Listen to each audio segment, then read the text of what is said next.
Nemu! Gods, it's good to see you.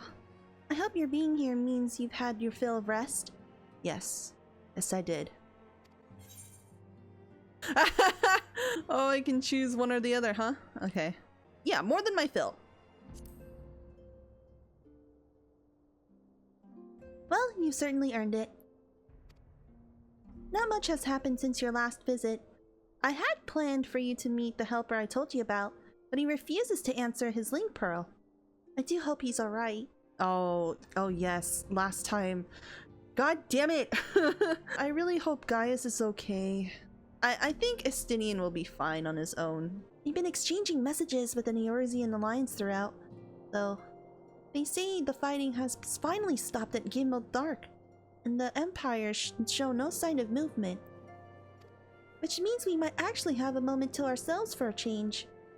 Seeing as you're back, maybe you could tell me more about your time in the First? Great! Oh, and if you don't mind, I'd like to ask Philomene to join us. She'll want to know what happened to Minfilia, and I think it's best she hears it from you. Oh! Ah! Philomene! Oh my god, you're gonna be so proud of your daughter.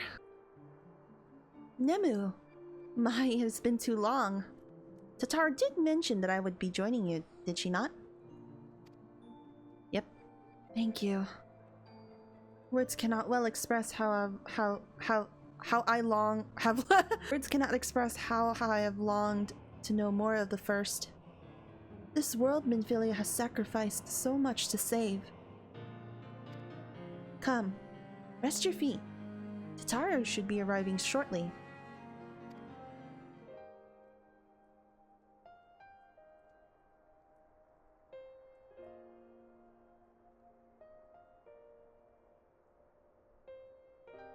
And so Minfilia chose to pass on her gifts to the next Oracle? This girl Thancred named Reen? Yeah. To have such a burden thrust upon her as a child, only to embrace it when given the choice.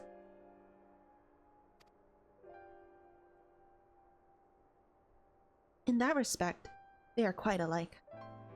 It would seem her legacy is indeed in capable hands. Oh. Nemu, might I ask a favor of you when next you return to the First? To tell Reen what I cannot. Oh. Yes, of course. To tell her, thank you. I will. I got you. And I would offer thanks to you as well, for staying with her to the end. Begging your pardon, but could I have a word? Oh, Ryul! Hey! Ryul! I hope you're here to tell me you received word from our helper. I wish. Nay, I've not had a peep out of him. And it's been a good long while now. Too bloody long. Yes. It was... Oh! It was like freaking Xenos just like slaughtered his own dad for like just chaos itself. On account of which, I'm going to sneak over to the border and see if I can get a signal from closer up. But what if they catch you? There must be another way. Well, it ain't as if we can't ask Thancred to do it. Besides, I shouldn't have no trouble picking my way through Gimel now that the finance died down. Gods know there's enough shadows to hide in. And it beats waiting around here twiddling thumbs. Anyway, I just thought I'd let you know. Now, I best be... Ah! I nearly forgot. Kryl's at the stones, and she wants a word. Something to do with her patients. She was getting ready to examine them again when I left. Oh, okay.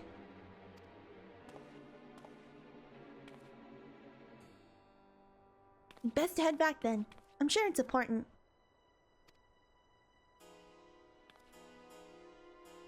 Bye, Philomene. You need worried about me.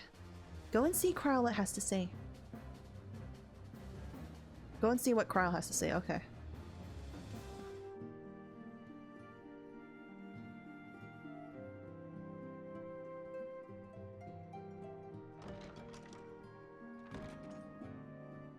Hey, Kryl. You're here.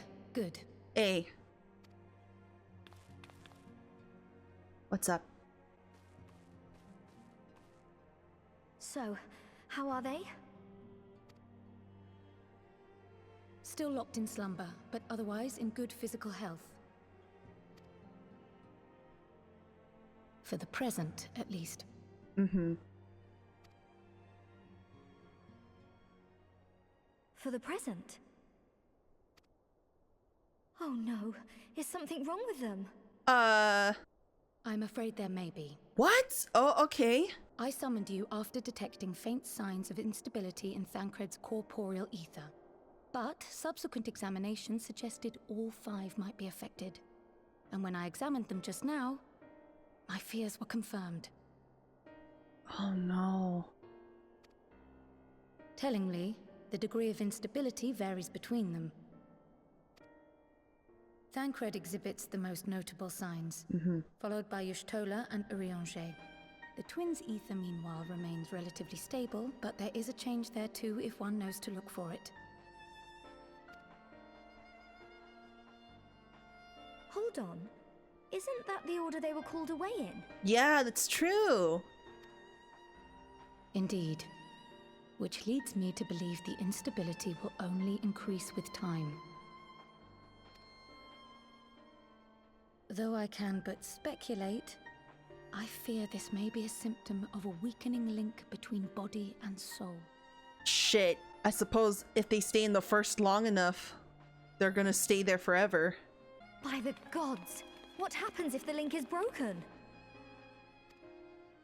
I cannot say for certain. This is Yeah. all unknown territory to us. Yet whatever happens, it cannot be good. Mm-hmm.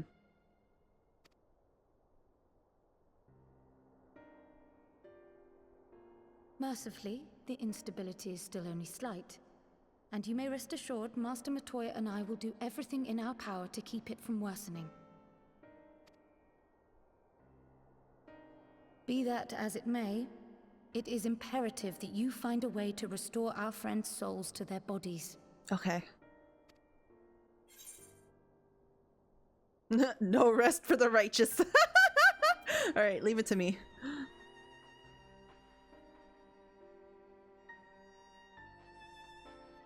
Thank you. But where's she even supposed to start? We had the greatest minds in the realm hunting high and low for an answer, and they ran out of places to look.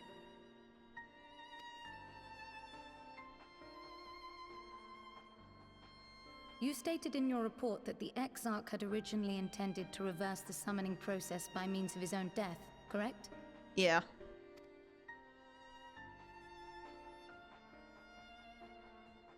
Raha always was a reckless young fool, ready to die for the first righteous cause that came along.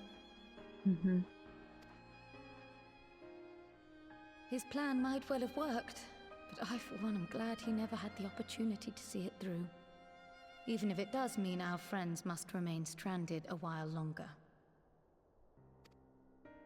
There is another way, I am sure of it. And the key lies with him, with the Exarch. Pray return to the First and apprise him and the others of the situation. We, meanwhile, will do what we can from here. And, if the fates are kind, we will have good news to share upon your return. I got you. Okay. So we actually have to go find a way to bring them back to the source. Ratia! Hello? Ah, Nimue, you are returned. I hope your time in the source was suitably restful. But of course it wasn't. Go on. The corporeal ether shows signs of instability? By the gods. The possibility never even occurred to me. If you have returned in the hope that my research has yielded a solution, I fear you will be sorely disappointed. 'Tis but a mercy that we have the likes of Mistress Kryl and Master Matoya to keep our friends' bodies safe while we wrestle with the problem. they cannot forestall the separation of body and soul indefinitely. Come, the others must be told.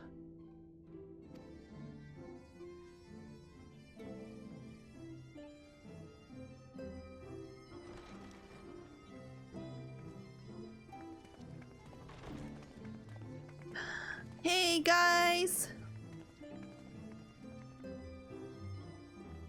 Welcome back. Oh wait! Where's Urianger, Reen, and Thancred? Are we just waiting for them? Yeah, we are. Okay. Oh wait! Where's Thancred and Reen? Pray excuse my late arrival. No worries. Will Thancred and Reen not be joining us? Nay, milady. With apologies to all, they beg leave to pursue their investigation of the empty to its conclusion. Should matters here demand their presence, however, they did assure me that they would make themselves available. I see, I see. They had to be with Gaia as well. Yes, of course. Then let us proceed.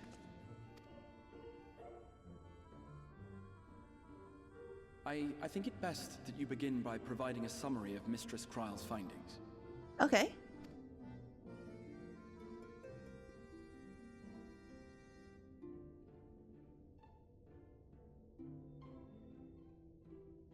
I suppose it was only to be expected that some change would occur. Yet our souls seem unaffected, to my eye at least.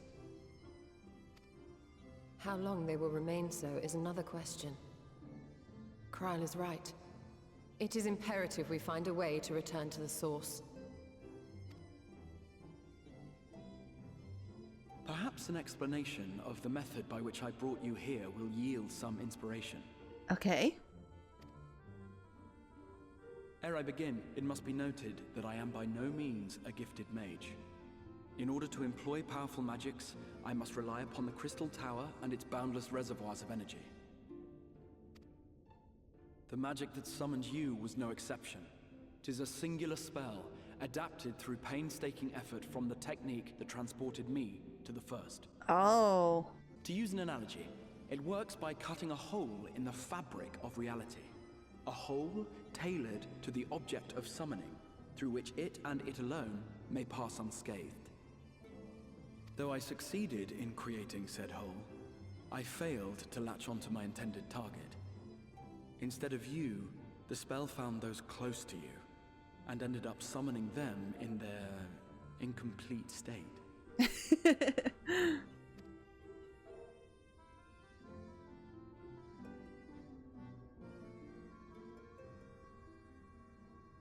I would not soon throw my life away, not after the lengths you and yours went to save it. Yeah. And so long as I breathe, I will spare no effort to see you safely home. Okay. But should all else fail, and your lives be at stake, there remains one sure method. Oh, please. Please don't let me kill you. No. I'm not doing it. Oh, Thank you, Alize! Thank you! what was that for? How can you even entertain such thoughts? You owe your life to the Warrior of Light, and you don't get to die unless she says so. Thank you! Your followers await your divine judgment.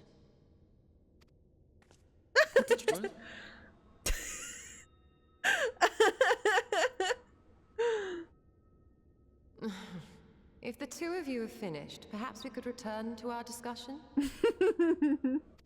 Rather than dwelling upon the multiple failed attempts at transference, I think it would behoove us to focus on the solitary success.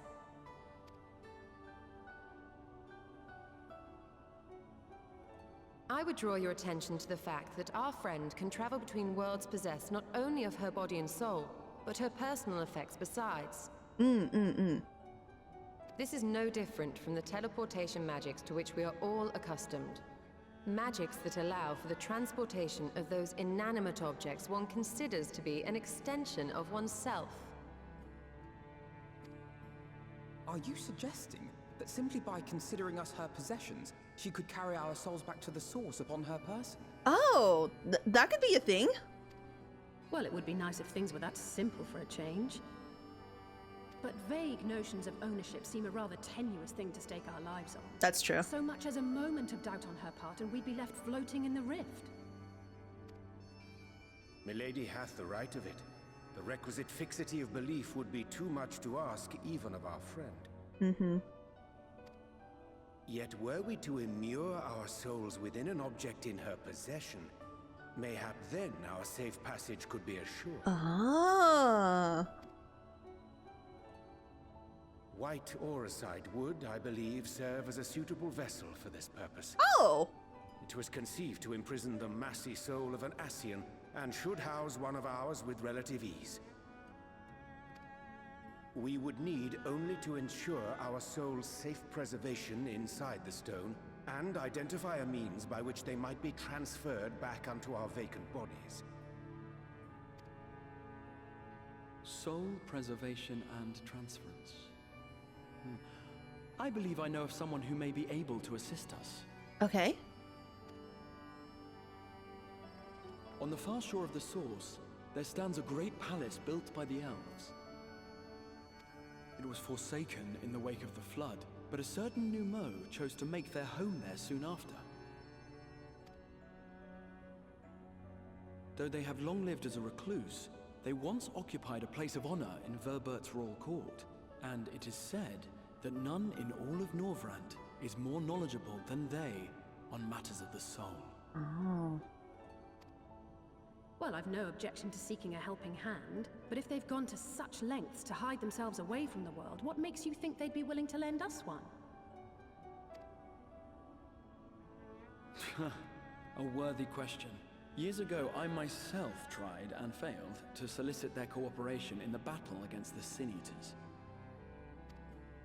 No sooner had I begun to make my plea than they unleashed a swarm of their familiars upon me. Unlike me, however, you have curried favor with the Fae folk. By that merit alone, I am hopeful that they would grant you an audience. Okay. They may still be inclined to turn you away, of course, but if their knowledge might feasibly facilitate your return home, we have to try. Will you come with us? Okay. Will he come with us? To go back? I don't know. Alright, what do you guys gotta say? The Nimos seem such a welcoming folk in Ilmeg.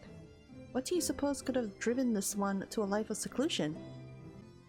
I'm sick and tired of the Exarch's attempts at his selfless sacrifice. If he suggests dying one more time, I swear I'm going to grant him his wish. Oh my god, Alice. A mage of surpassing skill living a life of seclusion. Now where have I heard that before? Master Montoya. One can only hope they are more receptive to the solicited visitations. 'Tis said that the kingdom of Verbert was once home to the realm's greatest knights and magic's both. To command a place of the royal court, the Numo whom we seek must needs have the mage court a mage among mages. Yeah, unlike Tadric. The Grand Cosmos, that is, the palace we seek, stands on the opposite shore of the source. I will arrange for a boat to carry us there. Whilst thou journeyest hither, I think it best that I devote mine energies to the creation of white Auracite. By thy leave, of course. The process requireth no small amount of time, and should the Numo consent to lend us their aid, you will need of a suitable vessel ere long. Gosh, I'm standing really close to him. I didn't mean to. Agreed. Then I would ask the rest of you to meet me in the Sullen. And do be prepared for a warm reception.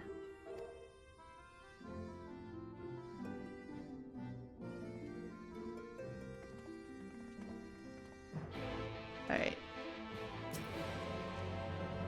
Pray join the others in Sullen. I shall turn my thoughts to the Auracite and apprise Thancred and Reen of our progress. Okay. Sounds good.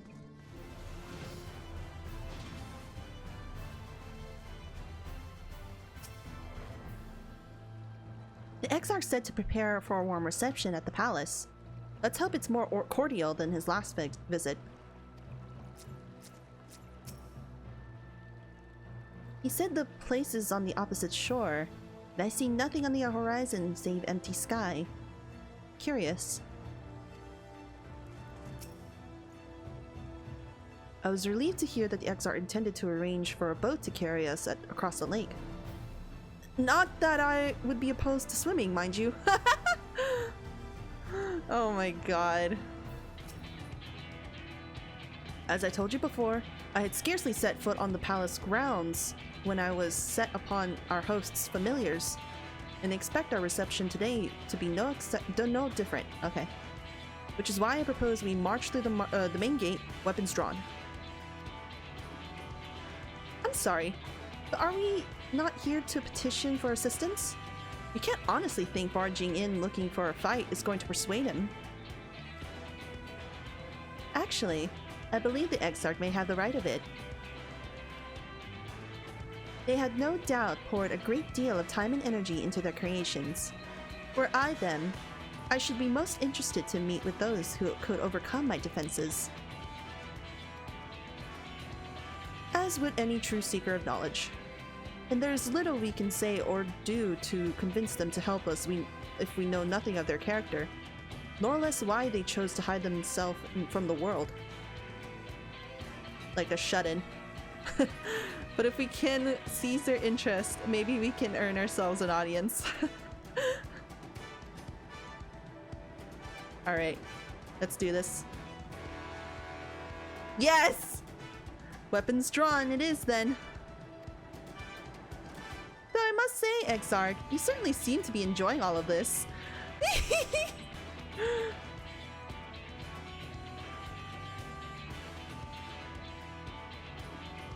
Do I?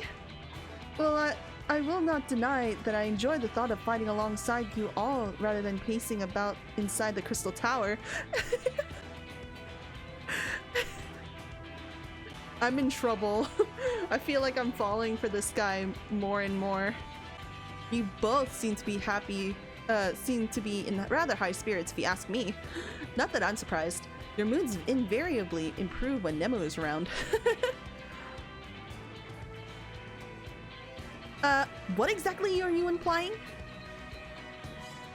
She averted a calamity, and the light which seemed destined to consume her had been extinguished. 'Tis only natural that we be pleased to see her. Yes, well, you will have plenty of time to celebrate her good health after we finished here. Of course. Then let us proceed to the palace.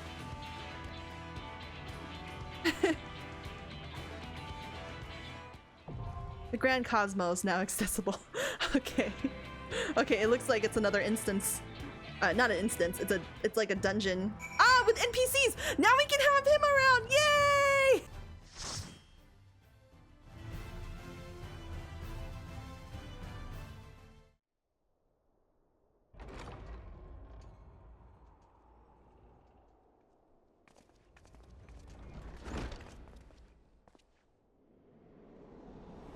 Alrighty.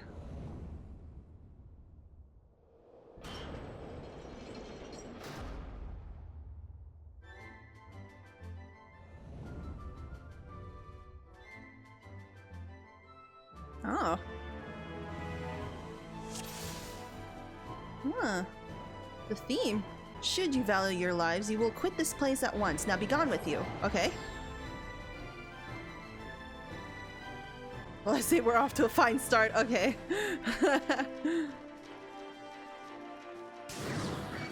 Oh shit.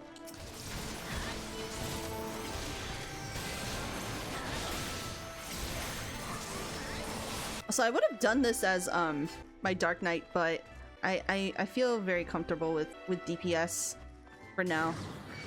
Plus I kind of like that the Crystal Exarch is the tank here.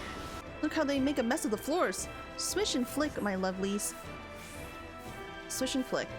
Do those brooms remind you of Astermatoya? Yeah.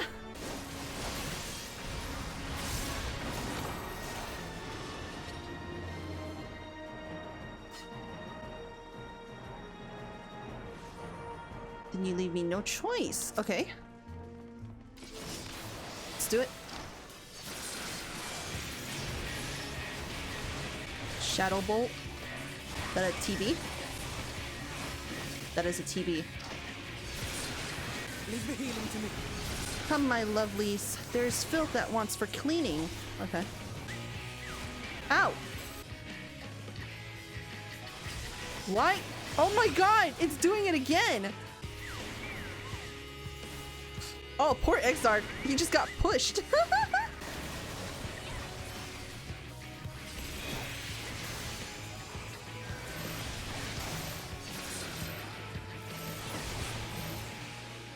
Yeah, we didn't need that. Do you press onward? How foolish. Oh, wow! This is so pretty! I like that the flowers here are purple. Or is it the bushes? It still looks pretty though. Oh, look at those piggies! These cretins have sullied sanctity of our garden. They must be dealt with. Is there no end to these creatures? If they think few plants can slow us down, they're sorely mistaken. Okay. Let's do it. Come then, little ones. Let me show you the delights of my garden. Show me what you got. I wanna see what you got. Oh, okay. Oh, we have to pick these up? Oh! Okay. Okay. Oh, that's how it's done. You gotta make sure they don't, like, grow. Okay. Makes sense. I see. I see. That's what happens.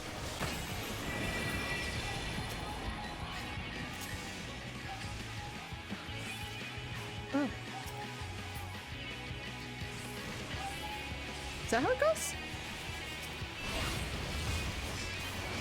Oh, I see. I see.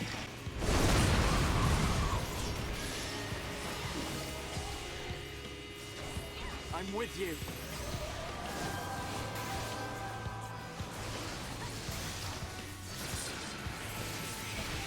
All right. Second one done. If we dried these leaves, perhaps we could use them for tea. Why are you like this? Oh, Alphino. Having tea in this wonderful time of fighting. You know what? This reminds me of all the magic brooms, dusting and whatnot. It reminds me a lot of Disney Castle in Kingdom Hearts. And the music too, it just kind of has that vibe. Compliments to the chef. My compliments to the chef. Ghost. They're not ghosts, Alphino. Calm down. This is really cool. Oh! Oh! Ooh. Sorry if I'm looking at these really close. I just think they're, like... They look really cool. I'm not gonna lie. The whole palace kind of just reminds me of, like, Versailles Palace. Is that weird? It's very French. And by King's judgment, see them fall. Ooh, cool. Ooh, this is really... This does remind me a lot of, like... France, man. This is so very French. Hello.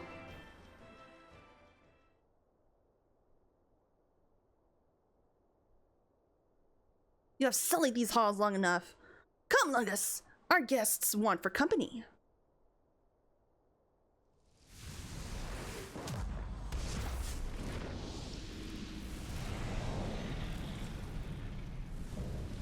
Oh, wow.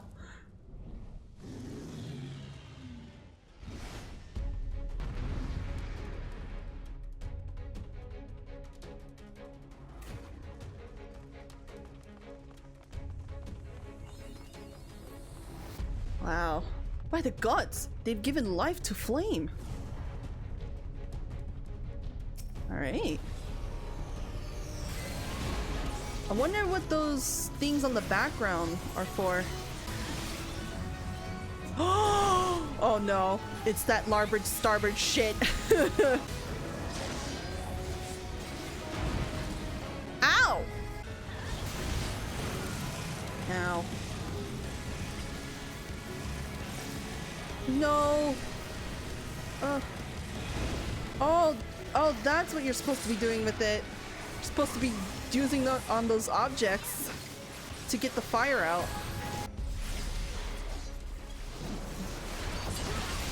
Ah! Alpha, no! You are dying! You need to heal, please! I'm in your debt. You died! Alpha, no! You need to adjust!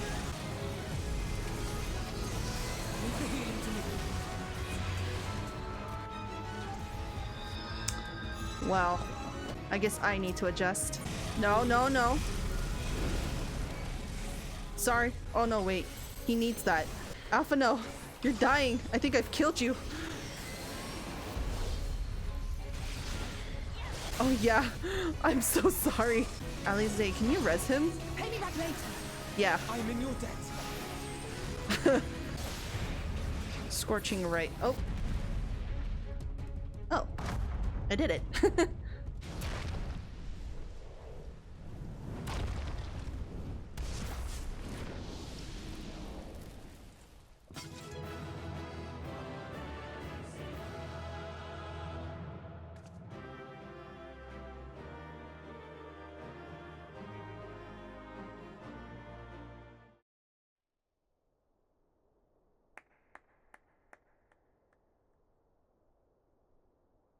That was my fiercest familiar. Oh, impressive.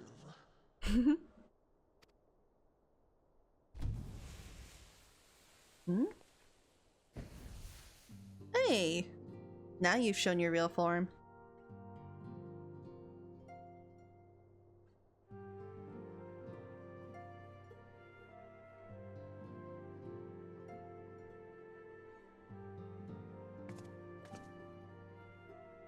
Backlook, 'tis good to see you again after all these years.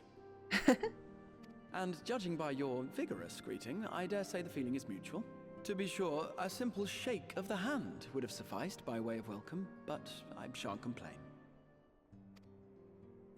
But you must be wondering as to the purpose of our visit. We come to beg your assistance in a most urgent matter. Shake? Beg? His voice. It's kind of cute. Our comrades' very souls are in danger. If we are to save them, we will need the benefit of your unsurpassed knowledge on the matter. Please, will you not sit and hear our plea? Oh, how dare you! How dare you speak thus in my presence! It was to escape such words of temptation that I hid myself from the world of men. You are sinners, one and all, and I swore never again to have any part in your affairs. I can only imagine what terrible events forced you into a life of seclusion. But I know that the Numo are a good and noble folk. It is not in your nature to turn a blind eye to the plight of those around you. And in treating with us, I am certain whatever mistrust you feel for man will begin to heal.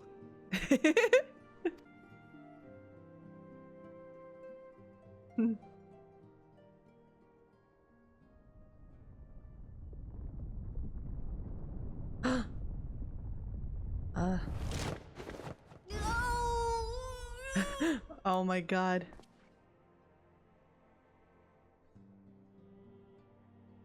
If you will not be satisfied, I suppose I could listen. After all, there's no harm in just... No, I mustn't. Not again. That damn court mage seemed to have the best of intentions too, and countless innocents died for my naivety. Are they talking about the incident that Brandon was there?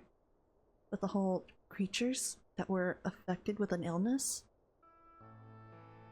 Oh, you know not what you ask of me. What horrors my knowledge has wrought. Oh.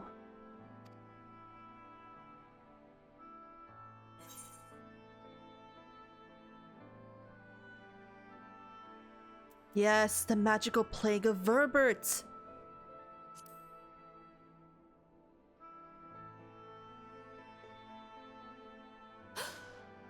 You know of the plague? Yes. Yes, I do. Then you know how dangerous soulcraft can be. Instead of saving your friends, you risk damning them. Are you sure you're willing to take that chance?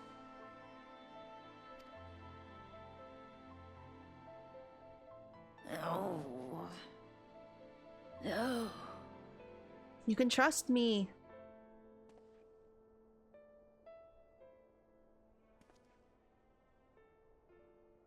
Oh, very well.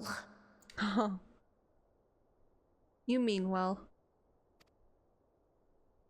I will hear your petition, but that is all. And I expect fitting payment for my troubles. You got it. Commensurate with your contribution to our cause. No more and no less, I promise you. With that settled, might I impose upon you to join us at the Crystarium? I'm afraid the nature of my friend's predicament calls for absolute secrecy.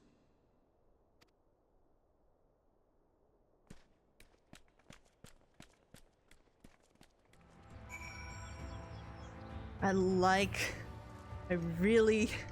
am really glad that I took all the role quests. I wouldn't have known so much about the Verbert incident if I went ahead and to the patches right away. Holy shit. I'm forgetful, but I'm not that forgetful. There you are. The others have gone ahead to the Crystal Tower in Beck-Lug. For the record, I truly wish we hadn't had to resort to using such words when treating with them. I never sought to convince, not compel. Yet I cannot deny that part of me is glad Urianger shared his knowledge of the Numo with us. Had he not, Beck-Lug wouldn't be here. Speaking of whom, we should hurry. To keep our guest waiting would only add insult to injury. Avalno just looks about ready to leave you behind. Oh my god. You mustn't dally here any longer, Nemu. If Beck-Lug is to hear the truth of our travails in the first, you of all people should be present.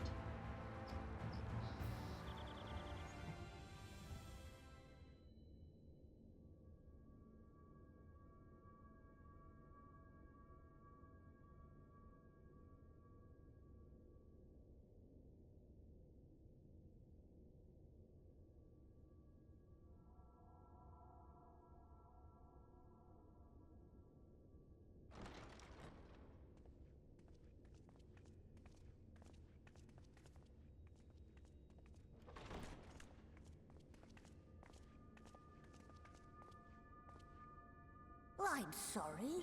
You mean to tell me not only that the return of night was your doing, but that you hail from another world as well? Mm-hmm. Everything we told you, of the source, the shards, the 7 umbral calamities, all of it is true. I realize how fantastical it sounds, and I would not blame you for doubting our testimony. But given your expertise, you must surely have noted the peculiar nature of their souls. Any other time and I would have dismissed your stories as balderdash and flummery. But upon closer inspection, 'tis plain their souls are far denser than is normal, and that they do not possess true bodies. Save you. Your body is your own. Mm-hmm. And your soul is the densest of them all.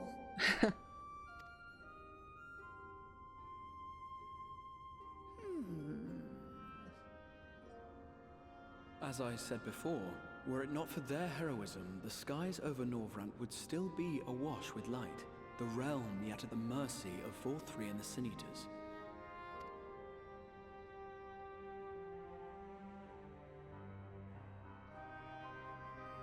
After all they have done for our home, seeing them safely back to their own seems the very least we can do.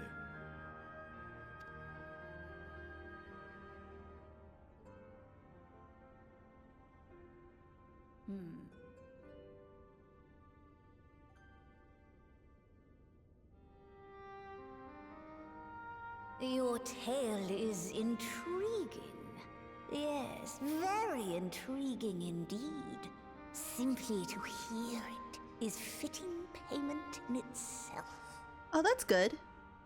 As for your friends, I can but agree. Their valorous deeds on behalf of Norvrant are deserving of recognition, of their own fitting payment. You will help us then? I will. I would see my knowledge put to good use for a change. Ah, that's good. You will do good. I do have one condition, however. I am not the spry young Numo I once was. As such, I will require assistance in my fieldwork and testing. I think Y'shtola is a good fit. It would be our pleasure. Oh, We'll be laboring for our own benefit after all. hey! So it's everybody. Except me, I guess.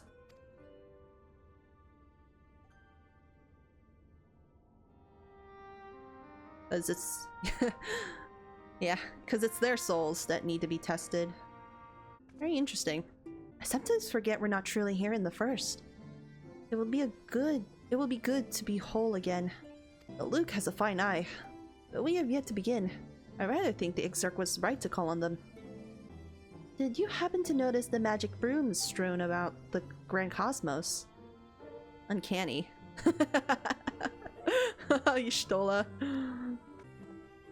Fortunately for us, Beklug is of a mind to see you and your fellow scions just compensated for your efforts.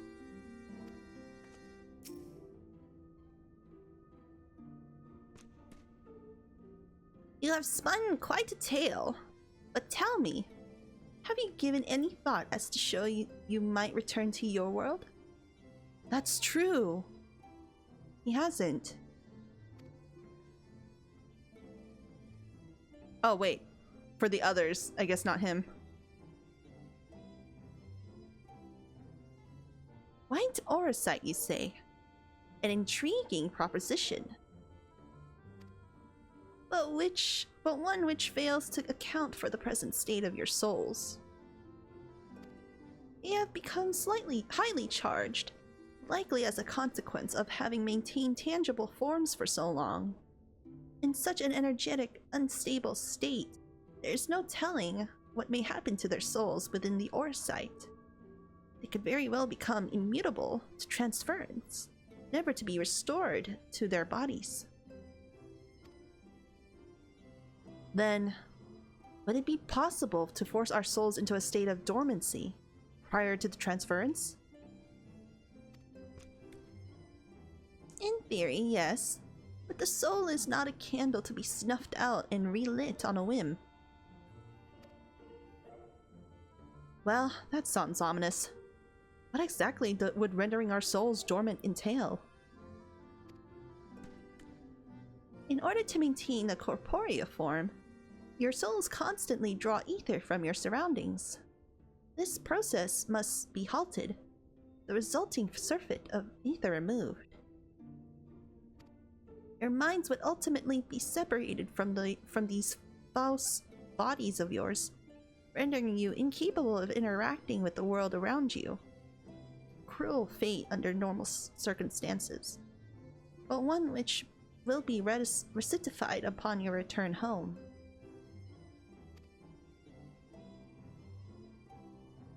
Leaving lifeless a husk, like those poor souls at the inn at Journey's Head, corrupted by sin eaters, their ether made stagnant by the light.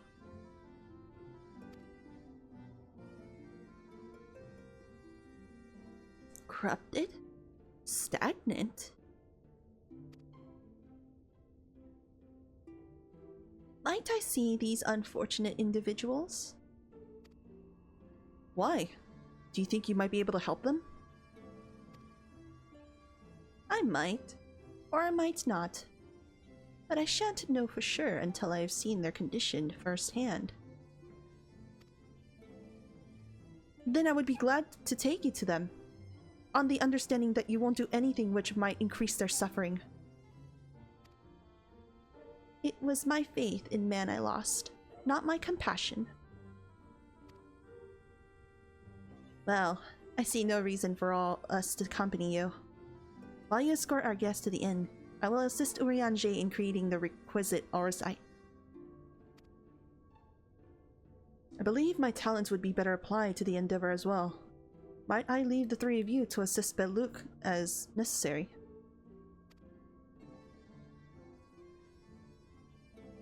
Let us make for Amareng then.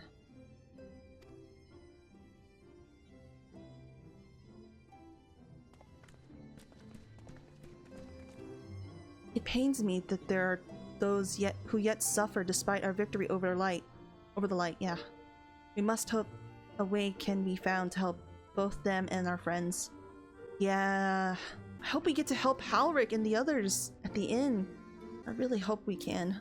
Urianger is more capable of creating the Orside of his own, but if aught should go awry, I would be on hand to assist him. Okay. I want to talk to these guys. Talked to them before. I guess their responses are still the same. Halric is mumbling, okay. The last time I saw him, he was gasping before. Beluk told me they wished to meet the worst afflicted. Halric. There are times when I swear there's something he wants to tell me. If only he could form the words. Having a broken light strangehold on the first, I would like to believe they will one day recover. Yet I fear that day may not come soon. Please. So this is Halric, is it? Yes. His etheric balance leans perilously toward the light. Towards stasis. What do you suppose will happen to him? Not too bright, are you, boy? The same as all poor souls corrupted by the light. He will become a sin eater. You don't know that. We've defeated the wardens and banished the light from the sky. Halric was completely unresponsive before, but now...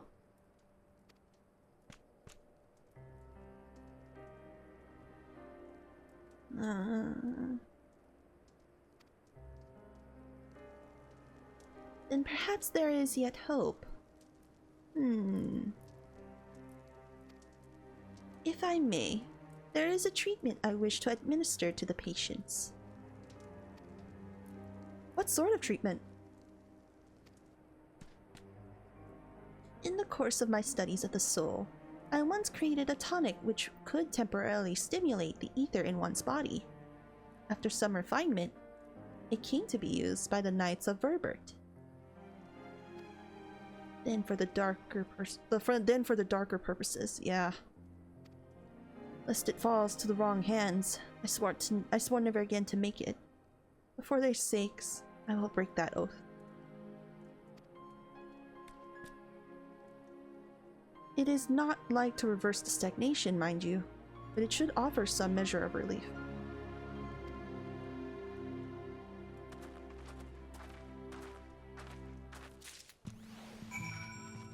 Hey, Todden. Drink this, please. Todden stares blankly at you. It would seem the tonic had no effect. Oh no.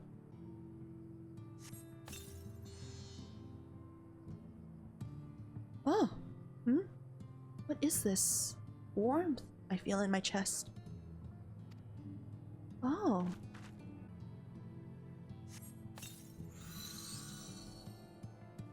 I feel warm. And my legs, they don't feel as heavy. So it could affect some people, but not all of them. Now then, have you noted any change in the patients? A notably rise in body temperature and increased motor function. When most of the patients, at least. The more severely afflicted show no response.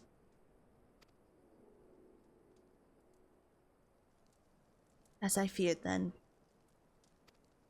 'Tis true that the restoration of night, the corrupting influence of light will no longer grow. And yes, their bodies will naturally return to equilibrium given time.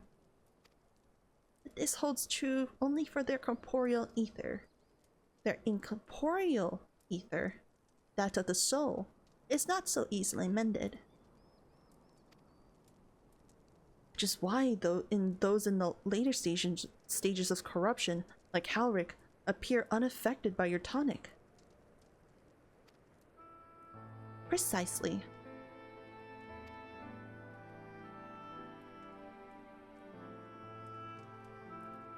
The boy's soul is too far gone. His mind held together by the finest of threads. No. There is a chance he may one day recover, of course, but it could take years, decades even. By the gods, he could wake up finding himself an old man! Fine reward for his persistence. The opportunity to mourn the life he never had a chance to live. No, there must be something we can do. Look, I realize this is not why we petitioned your aid, but do you think it's possible we can find a way to hasten their recovery? Maybe. Or do I think it impossible that in treating them, we might learn something of relevance to your own predicament?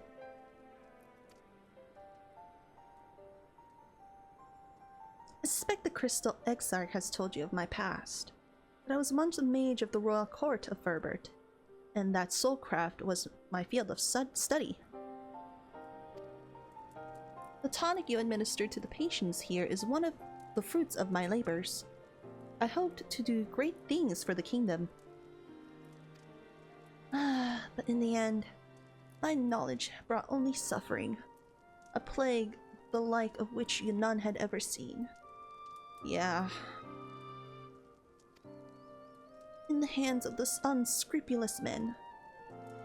What should have been my greatest triumph instead became my greatest shame. No, that was Tadric's fault, man. Screw Tadric.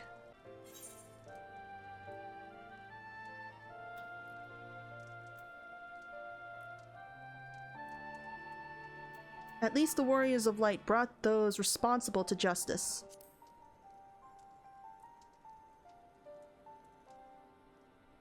Aye, that they did. I shudder to think that what might have happened had they not. But let us return to the task at hand. Finding a means of which we might revitalize these people's incorporeal ether. Do you think it can be done? Were the sky still ablaze and with primordial light, I would call it an exercise in futility. But now we may have a chance. The method I have in mind will entail the conjuring of a familiar. They are able to amplify the energies poured into them, making them the perfect conduit for the ether revitalizing magics we will ultimately employ. If you're about to launch into a lengthy explanation of metaphysics of your plan, don't bother. I'd rather get on with doing whatever it is that needs to be done, if it's all the same to you. Whatever regents must be procured or spells invoked, I'll do it.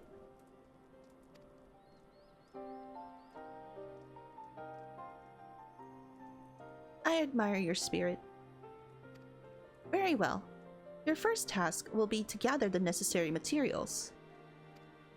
The purest of waters and the finest of clays, as well as the Fey lantern brimming with pixie magic. If you're convinced the resulting familiar could help the patients, fine. Alphino, the water and clay will be simple enough, but I think you know what we'll have to do to get the lantern. You don't mean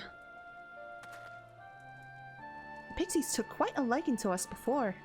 If we human them with our company, I'm sure they'll be willing to help us.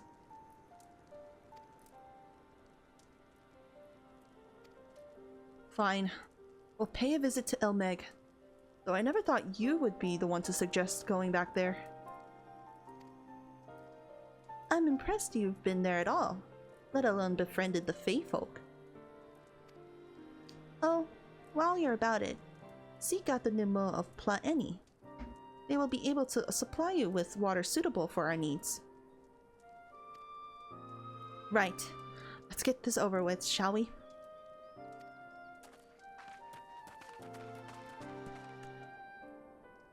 There still remains the matter of the clay. Might I prevail upon you to find it? Magnus! Magnus! Magnus! Jarek and Daft! Hello! Nemu! Well, what a coincidence! You've come at a good time. We've just this moment finished repairing the Talos and trolley you took to Nabatha Rang. The trolley was no trouble, but the Talos would have been another matter had we not had a visit from Master Chai. He offered us a share of the leftover building materials from Daedalus Stoneworks, as well as a few trade secrets to help us along. Clever man, that China's. He seemed pretty keen on the ideas I had for putting the giant Talos to work. Like a giant trolley! But Madness still refuses to see all the good we could do with it. You're entitled to your dreams, Jarek, but that doesn't mean you can go harassing our guests with them. Master Chai was just being polite. And something tells me Nemud here didn't come all this way to talk about trolleys. What is it you need, friend? I need clay. I see. And this familiar requires clay from Almarang. Well, look no further. If anyone can find you some quality clay, it's us. Saying that, it isn't exactly commodity nowadays, but there must be some lurking somewhere or other, waiting to be dug up. If I'm not mistaken, there was a time when they used to take clay from Mount Byron mines to make adobe bricks.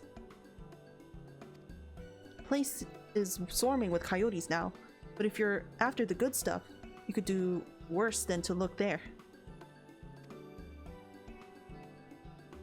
Thank you.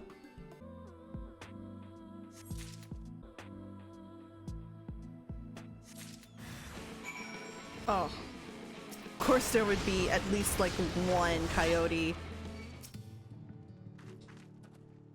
The pixies were constantly confusing me with Alize. In jest, I assume. I mean, it's not as if we look that much alike. We don't look that much alike, do we? That had better be the only thing we need from the pixies. If I have to endure one more prank, so help me gods. Twins have returned, and in one piece at least. I was convinced the pixies would turn at least one of them into a garden ornament, but no. Do you have the clay, I take it?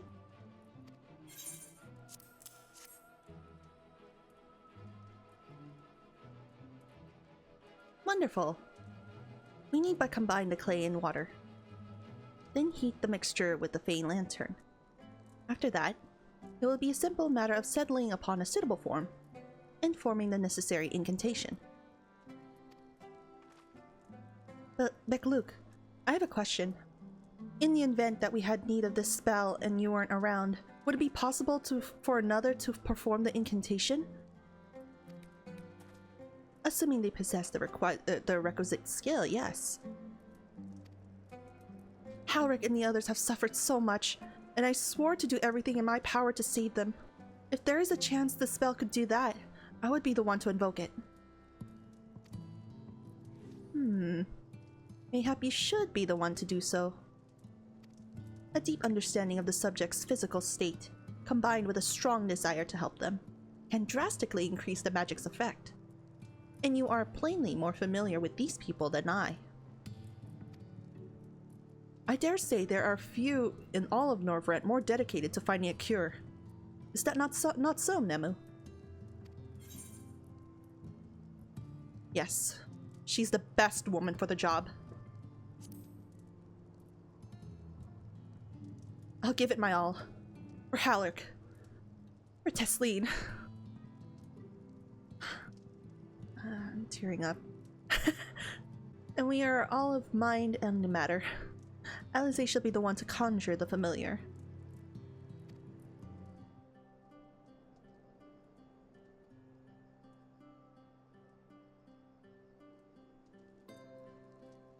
Let us begin. I trust you've prepared the clay?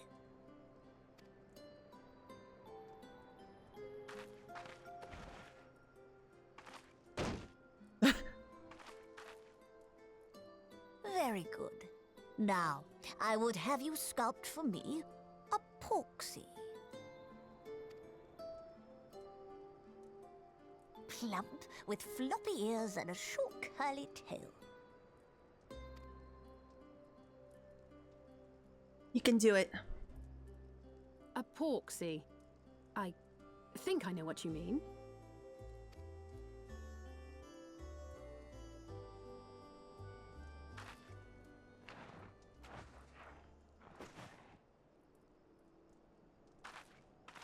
There we are.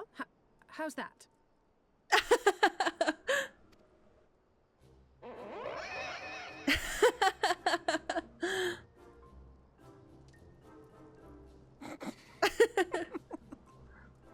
Well, it is certainly creative. Okay, dude. There's no denying Okay, that. bro. No need to tease her about it. Come on, she's trying her best. Yes, I'm no artist. Very funny. Pay him no mind, child. Though it may look like a grotesque parody of reality, it is what the invoker believes that matters. Okay.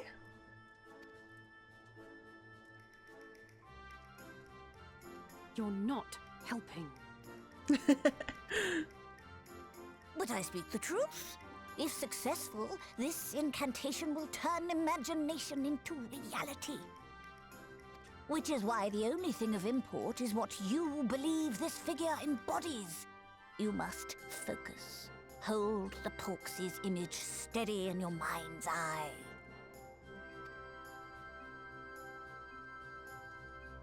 You got this, Ysayeau. Now then, as I taught you, relax and allow your energies to flow. To flow.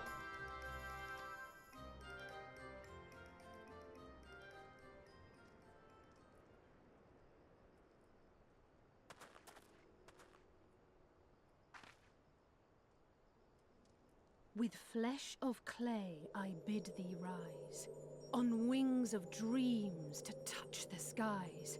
What once was idle fantasy, I call forth to reality.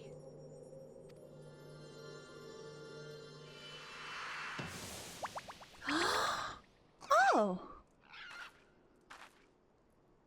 Oh, she did it! Not bad for a first attempt. That was pretty good. Now, let us see what can be done for young Halric. Okay.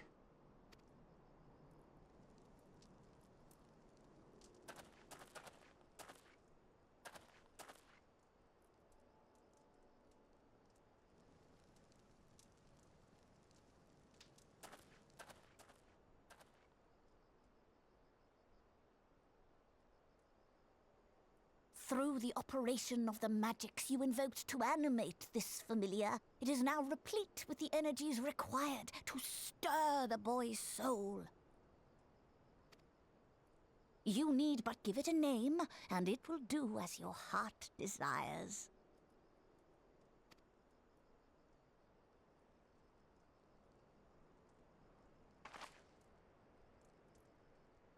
A name.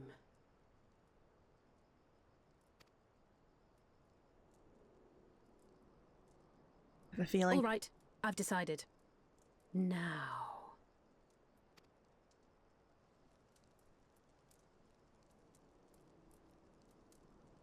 Go! No, Angelo! Angelo! Ah! Oh my god! That's such a cute name.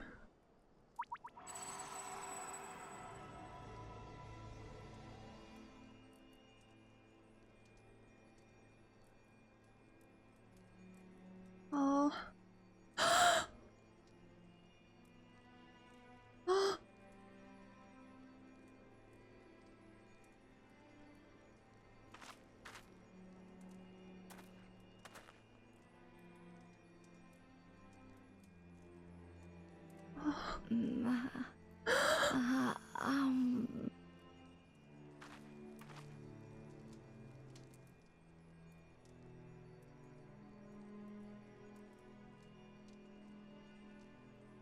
Oh my god, he can see.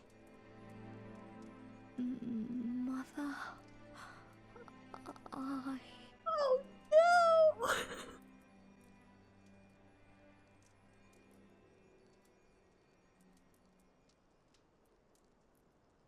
That was Tesline's last words.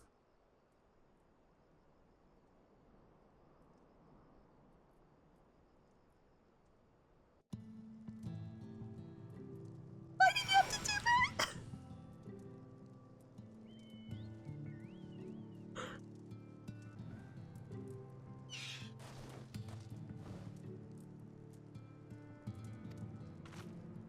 I mean, it could be someone else, his own mother, but that was the last words that Tesline told him before she turned. By the 12, I thought it was only for a moment he spoke. There may yet be hope for these people. How is he, Bekaluk? Did it work? I believe it did. You and your fledgling familiar have done well. If my eyes do not deceive, a hint of color has returned to his soul. Gods, I would jump for joy if I weren't so exhausted. We're so close now, Halric.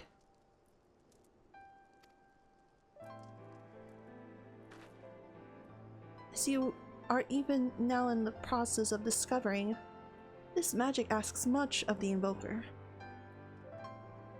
What you may not have realized is that the same is also true of the subject. As such, we must proceed with caution. However, with further treatment, I have the utmost confidence the boy will make a full recovery. That's good. Observing the reanimation of this stagnant soul has been most enlightening. I will need time to put my theories to the proof, but I believe I can fashion a spell to produce the opposite effect. That is, to induce stagnation, thus enabling our safe transport back to the source via our site. A thought occurred to me about this treatment.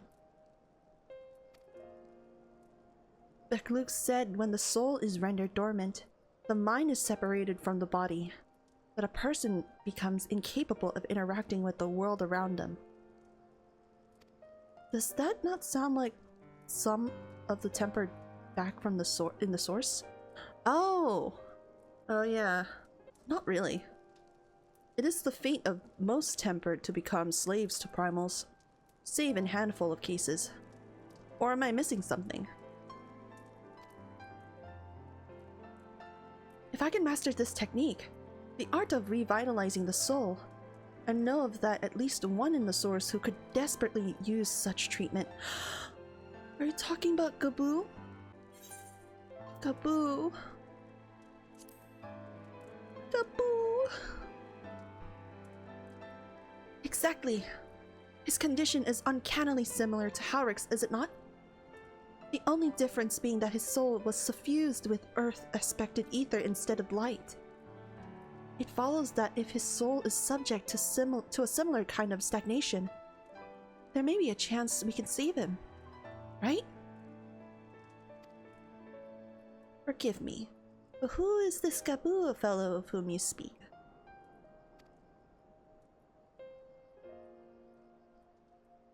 I see. His condition does sound similar.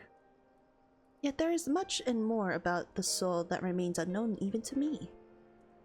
I say this not to discourage you, you understand, but to remind you that this is delicate work we do here. Work requiring patience.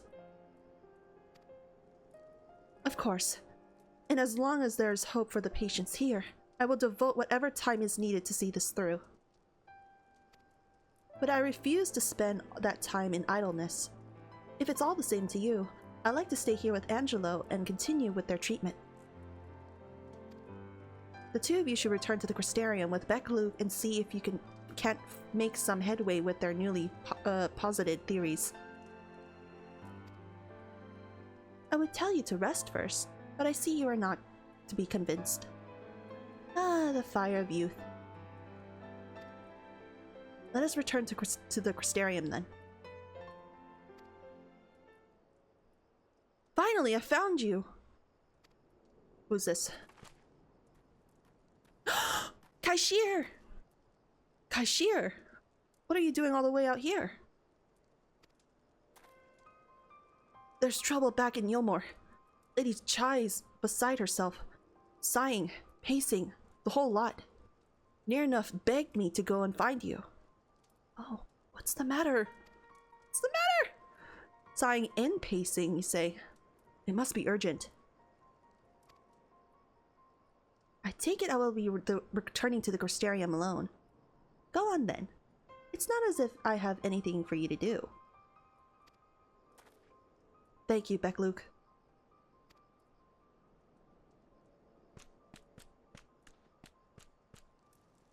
Sorry for bothering you and all that, but she says the future of Yulmore is at stake. Oh, I see. It's funny because now that they don't have a ruler to rule over Yulmore, the people don't know what to do. So, well, not here seems to be out of the ordinary. Though I do not see Lady Chai anywhere. Probably pacing around outside again, staring off into the distance and all that, sighing. Strange. Let's see if we can find her and discover the source of her distress.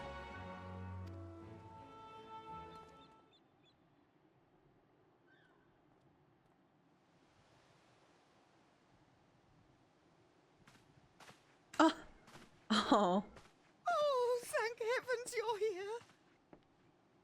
Oh. Lady Chai, whatever is the matter? I knew not where else to turn. Oh, this is all too much for my poor heart to bear alone. Oh. Alone? What of Master Chai? Yeah. But that is the very reason I summoned you. He's gone.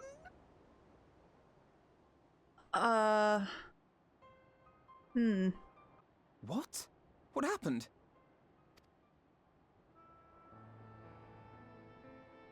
It all began after the events at Mount Gulg.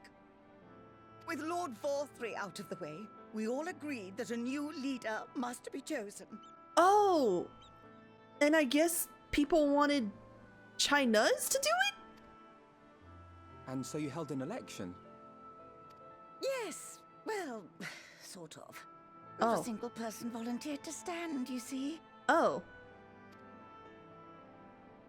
After a lifetime of leisure, we free citizens have grown somewhat indolent. Readapting to the harsh realities of life is trying enough, but to take charge of a broken city as well? No one wanted such responsibility. I see. Nevertheless, Yulmore could not well do without a leader, and so we decided that anyone and everyone should be considered a candidate. Oh. And after we cast our ballots and tallied the votes, the mayorship fell upon my dear husband. Oh, that okay. So because of that, he probably went into hiding. Oh Well, no. given the manner in which he orchestrated the construction of the giant Talos, none Yeah. could deny his leadership qualities. Mm-hmm. But even before then, he had proven himself at Daedalus Stoneworks, don't forget. He is more than qualified for the role. The perfect choice. Oh. She loves you!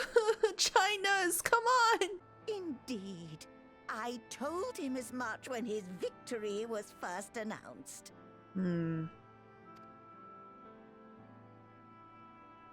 But perhaps I was too forceful in my attempt to encourage him.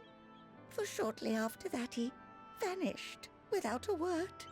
Oh my god.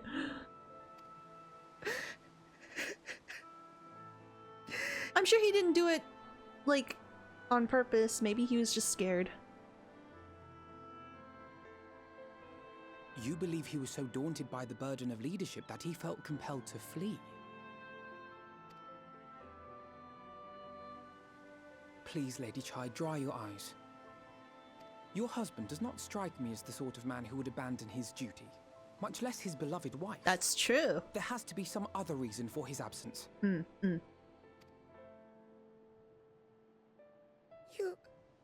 You truly think so? Mm-hmm.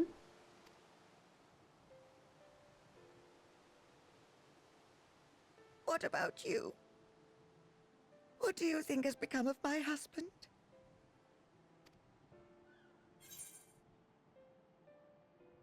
I don't want to be a dick. I think he won't have fled. Especially not leaving his beloved behind.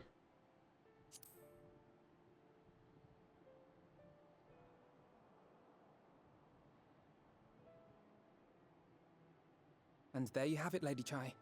You needn't worry. Master Chai loves you more than all the world, and he will return.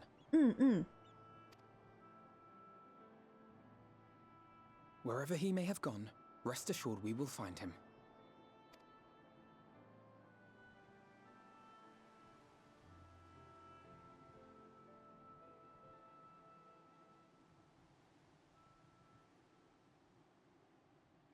Thank you, my dear boy. You have set my mind at ease. I will trust in my husband and await his return.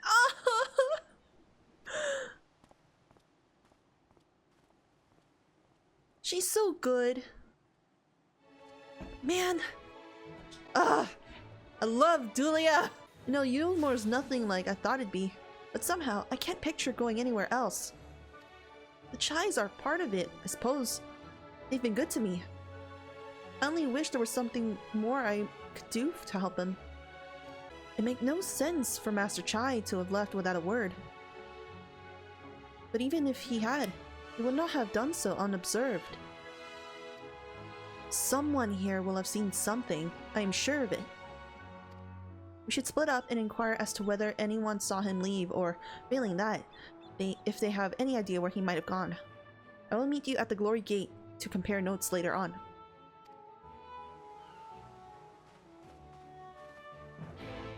Alright, let's go search for him.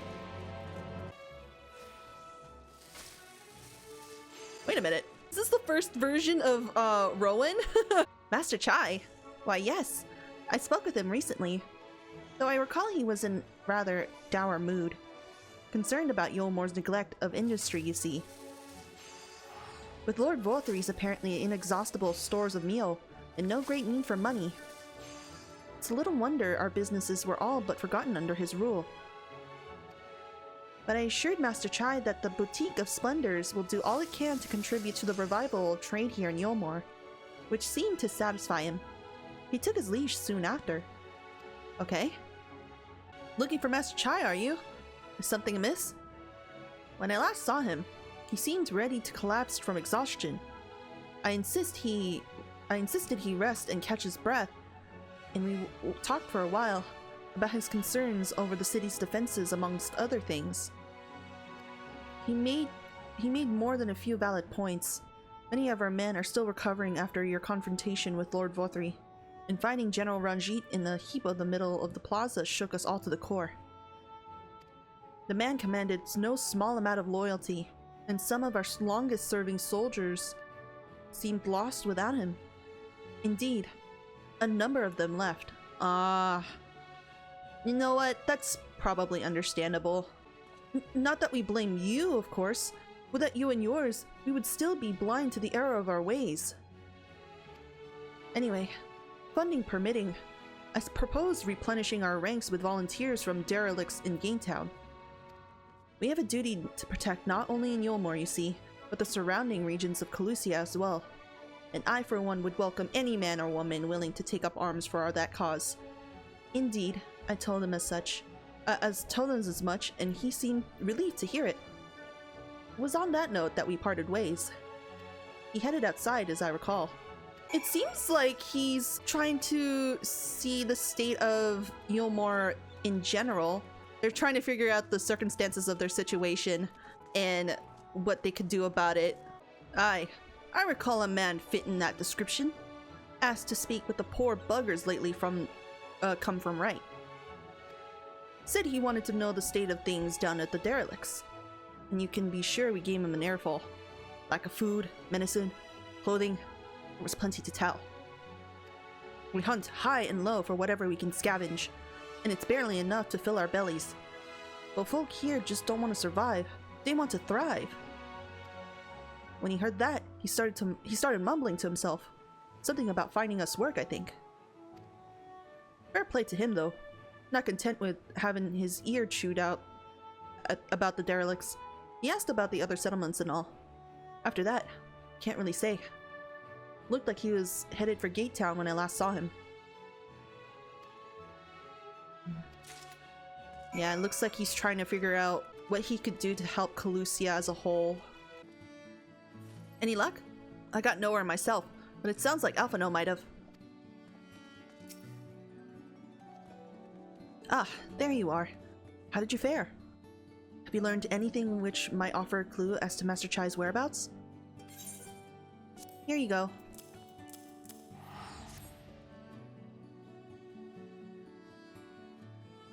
Interesting. He apparently paid a visit to the Queen Bee as well. They discussed the possibility of granting admission to customers from outside Yulmore, an idea of which the proprietor was surprisingly receptive. Sounds like he got big plans for the place. Yulmore, I mean. Not the bee. Perhaps. But the question remains. Where did he go after leaving the city? All we know for certain is that Master Chai has shown great concern not only for Yulmore, but its surrounding settlements. It seems logical then, that having consulted with those within the walls, he would wish to do the same to those without. Nemu, if you would go and make inquiries in Right, I shall do likewise in Stilltide. Gatetown I leave to you, Kaishir. Fair enough. Where should we meet when we've finished? Well, Top Rung would seem to me to be his next most likely destination. Let us reconvene there. With any luck, one of us will have stumbled upon him by then, but if not, we will be well situated to continue our search.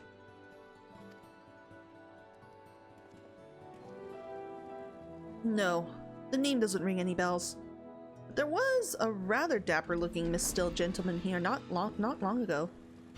He wanted to ask about relations between Right and Yulmore, or rather the lack of them.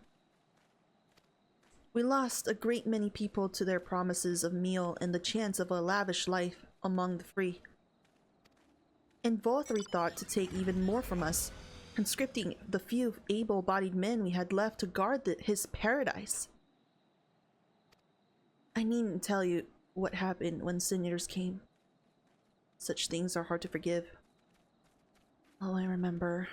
It was from the Tank Roll quest. The one blue quest as well about the mayor's daughter and the Mistill, his friend. But Vothri's gone now, and we're curious to see what will become of Yulmore in his absence. That's what I told your friend. China's, was it? And I'm sure others had said the same. Not what he wanted to hear, I suppose. Because he left soon after. And that was that. Okay. Maybe he wasn't scared or, like, worried about trying to take a leadership role after all. Maybe. I don't know. He's the kind of guy who is, like, afraid of, like, taking a leadership role, in my opinion. But because it was, like, weird that we think that he left his wife, it doesn't make sense, so I don't think he would have ever do that to her. So now that we found out what he's been doing, it just seems like he's trying to do something about the situation in Yomor and taking leadership on it. Turns out Master Chai was over in Gate Town too. He spoke to a few of the residents apparently. They told me they'd never seen a posh bloke look so miserable. Oh no! So he paid a visit to both right in Gate Town as well, did he? I see. Kaishir and I gleaned much the same. He seemed determined to salvage what goodwill might yet remain among the settlements of Calusia, the only likely place he has left to go to being Amity. Come, if we are quick, we may yet catch up with him.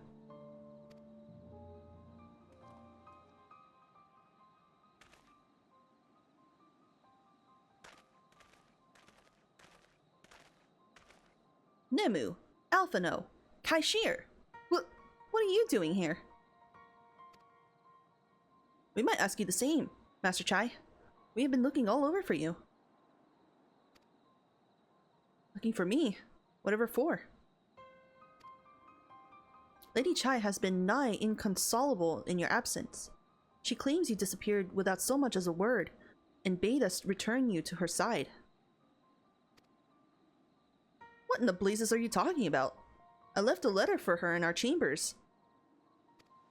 So I suppose she could have overlooked it. And when she gets an idea to her head... I can only apologize. No harm done, Master Chai. But since we are here, might I ask what compelled you to come all this way? We were told you have been elected mayor, and from what we have gathered from the nearby villages, you have been inquiring about the people's grievances. Is it safe to assume you mean to take office? No, let's not jump to conclusions. I did seek to learn about the problems faced by the people of Calusia. That much is true. But I'm no means sure I am the man to solve them. Maybe you are. You don't know that.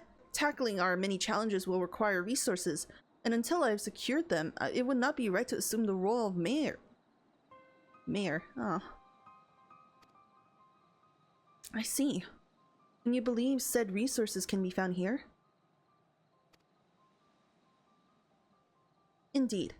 The people's grievances are many, but in the course of my inquiries, I have already met with several individuals willing to lend their aid in addressing them. However, there remains one individual crucial to my plans. A man whose counsel might yet take a mayor of me. Oh! With respect, such forethought is, in itself, proof of your suitability. The city needs you, Master Chai, and I am certain this man of whom you speak, whoever he may be, will reach the same conclusion. For what little it is worth, we will vouch for you should you require convincing.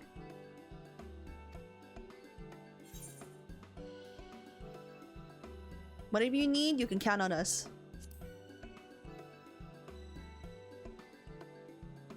I don't know what to say.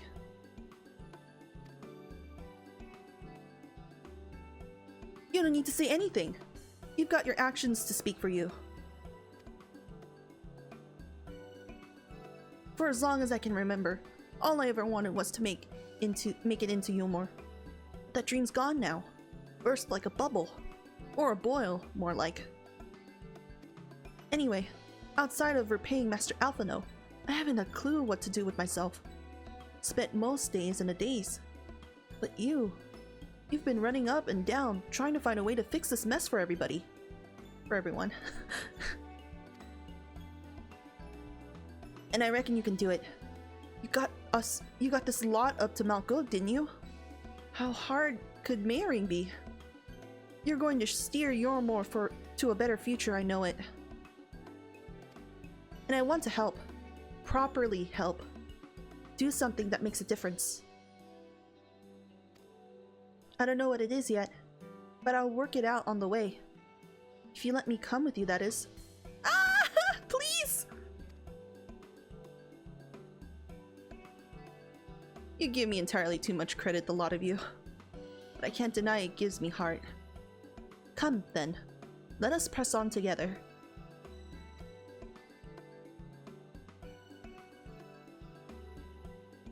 Thank you, Master Chai.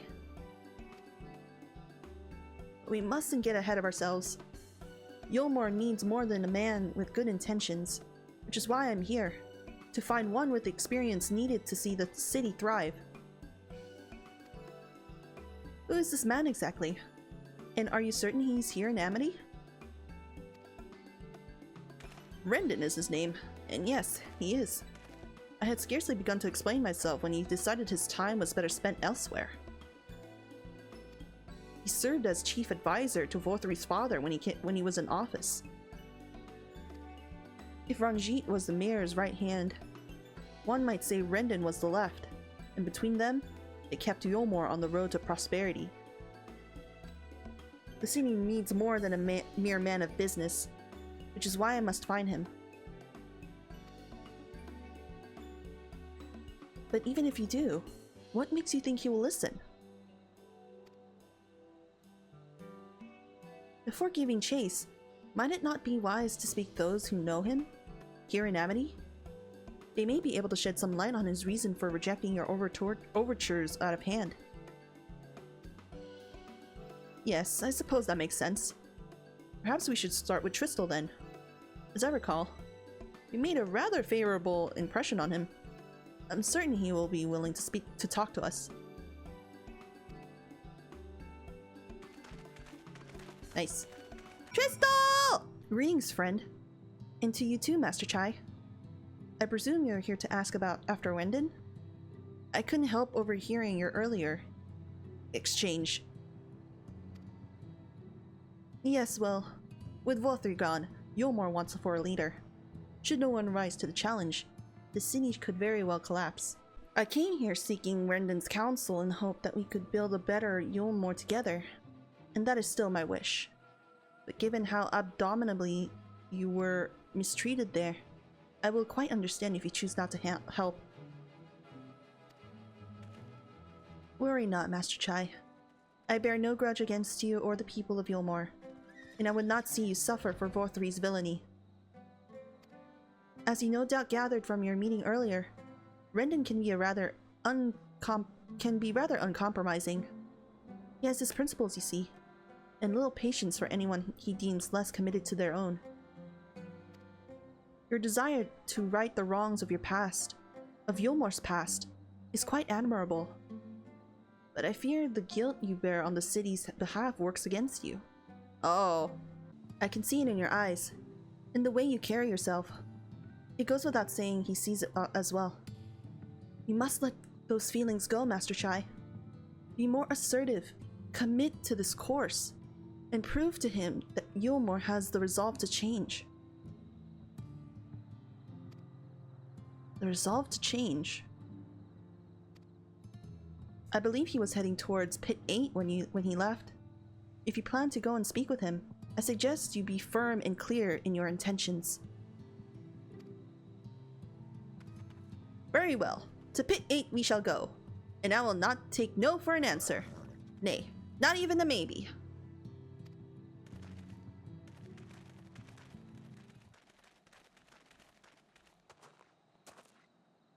Well, well, it's you again. Well, I see you've invited your friends. Need them to fight your battles for you, do you? No. I didn't invite them, as it happens, though they are indeed my friends. Well, not only mine, but every true Yulmoran's.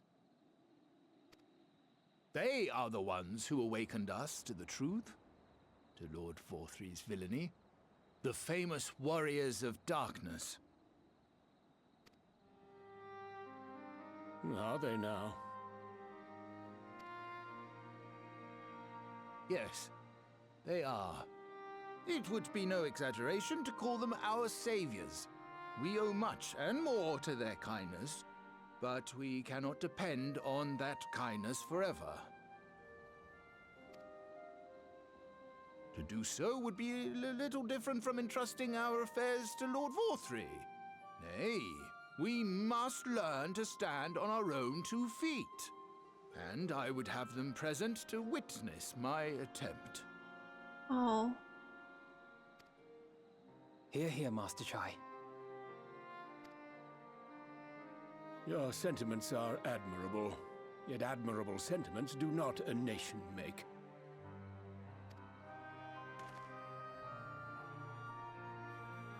In my capacity as advisor, I once strove to build a better Yulmore. Gave honest counsel to my superiors, drafted laws for the benefit of one and all. But in time, my values fell out of favor. There was no need for them in this paradise Vorthri was creating. And so I left my homeland behind. Okay. I can understand that, but China's is really trying to do something different. But you, Chai News, you were content to wallow in indolence under Vorthri's auspices. And so I cannot help but ask myself what manner of nation you intend to build. That's true. What are you trying to see for your future of Yulmore? I can offer no simple answer to that question.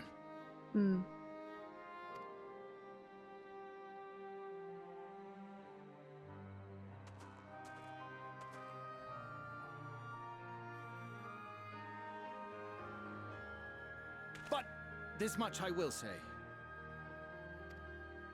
It is my hope that Yulmore can become a nation which her citizens might freely choose to build together.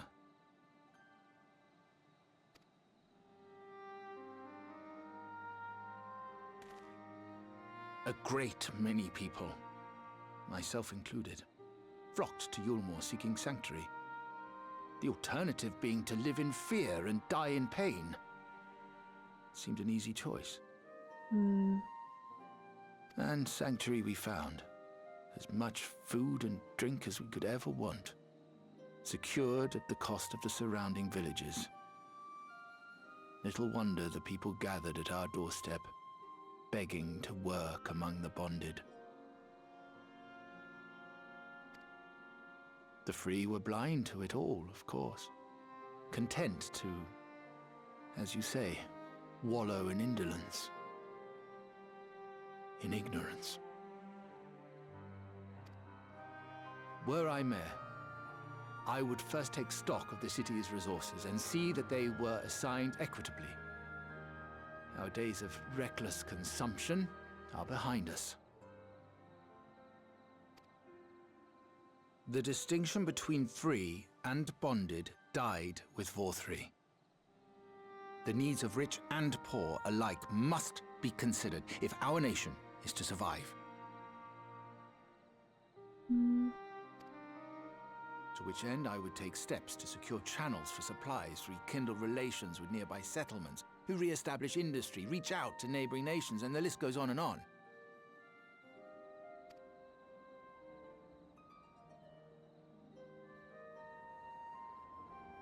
But I am no ruler, nor even a politician. I am an entrepreneur. Yes. My expertise lie in planning and profit. I haven't the knowledge or experience to run a nation.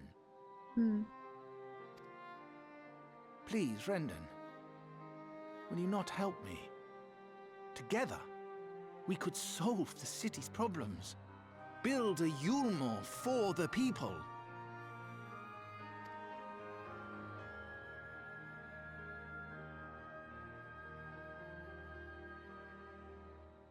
A Yulmore for the people.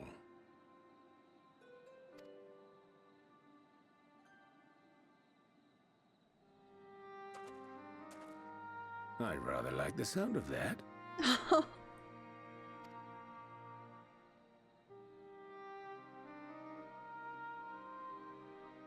But before I offer you my counsel, I would be certain of your ability to perform the duties of office. Fair enough. You would? You ask me to help you solve Yulmore's problems, but first I would see you solve one on your own. Accomplish that, and you will prove both to me and the people that you are a man worth following. You can do it, Chinas!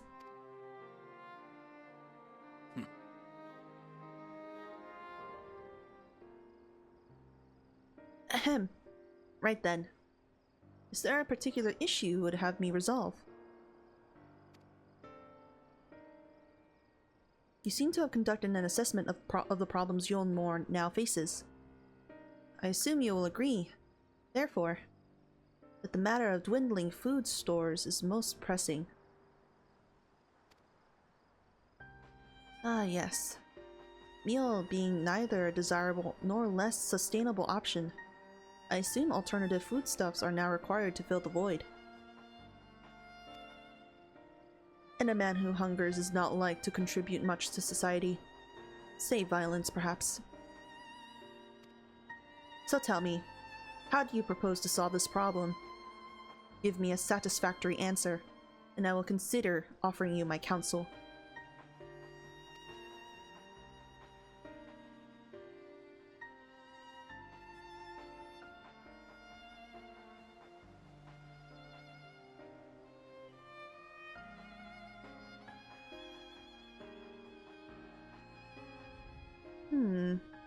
A combination of measures would seem to be in order.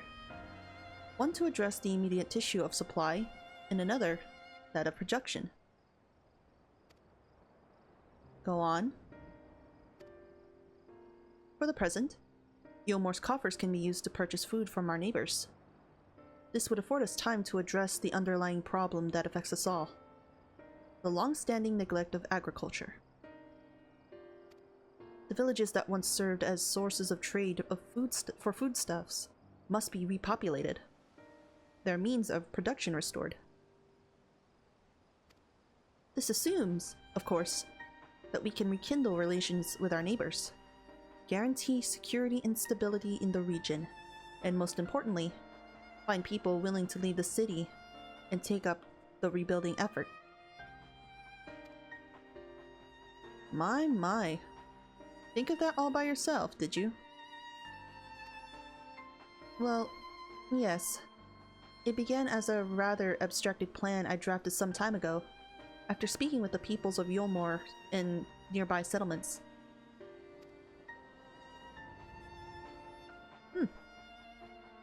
You've impressed me, Chinas.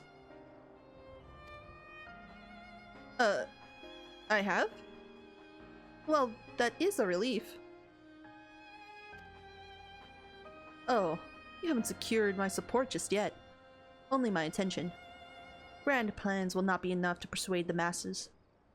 If you would ask them to rebuild, you must provide them the means to do so. A fair point, Rendon. And one to which I have given much thought. I propose the use of Talos to aid in the establishment and maintenance of these settlements. Their employment should drastically improve efficiently, and ultimately increase production. Talos? But Daedalus Stoneworks closed their doors years ago.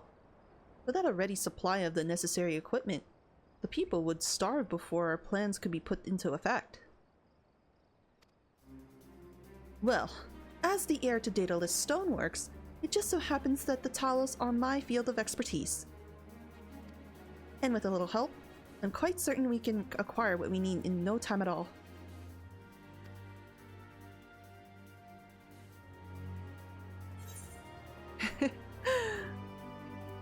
He's so good, man.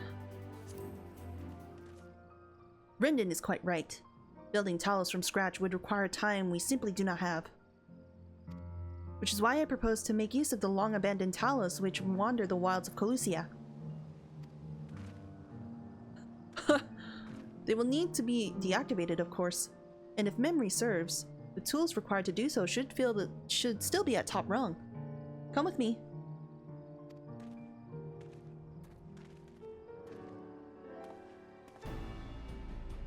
Aha!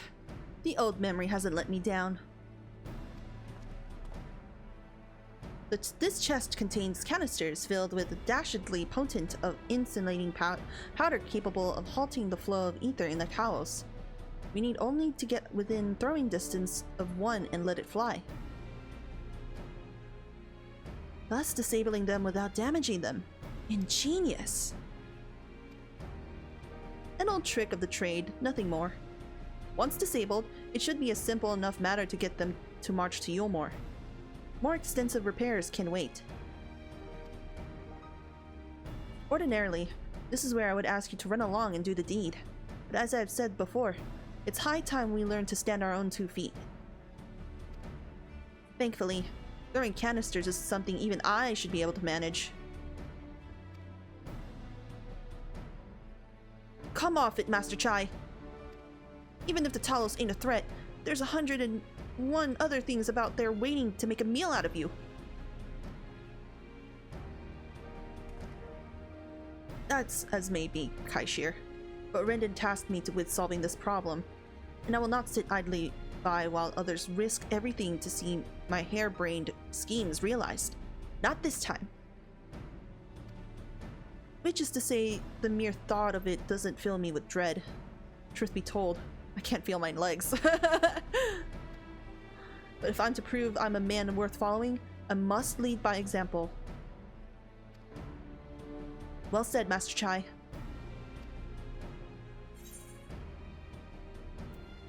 Hear, hear.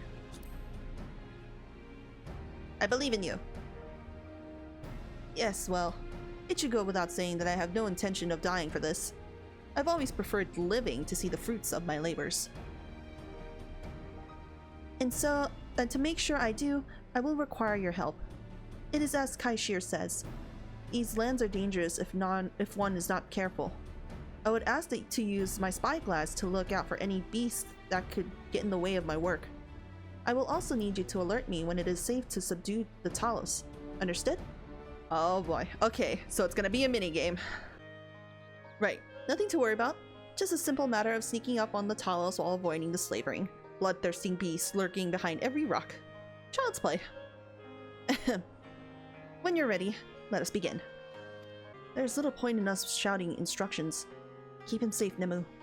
Either Master Chai is off his nut, or this means more to him than he's letting on.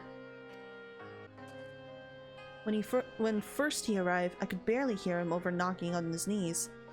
And now this.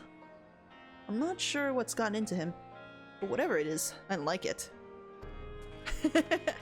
Alright, let's do this. I'll do this for you, Chinos. Okay, alert Master Chai when it is safe to approach the Talos. Objective failed if Master Chai is spotted along the way. Give Master Chai the signal to approach. Okay. What do I do? Oh, I have to give him the signal. Okay. Hold on. I didn't know I had to point at him. Okay, turn your back. There you go.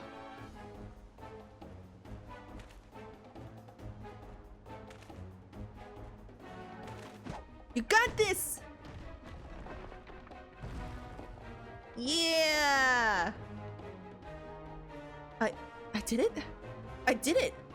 Let's move on to another Talos, shall we? Okay, I got you. They need to be further away. Oh no! No! No! Oh no! God damn it!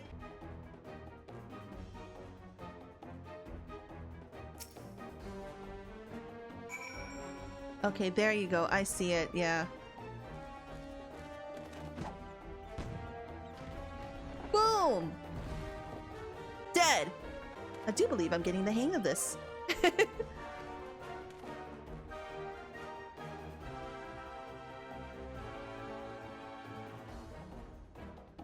You may leave the next one to me, Nemu. Okay.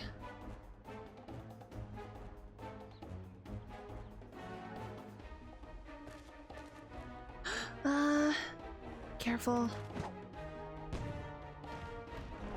Ah, there you go. Haha! That should do it. Now we have all we need to proceed.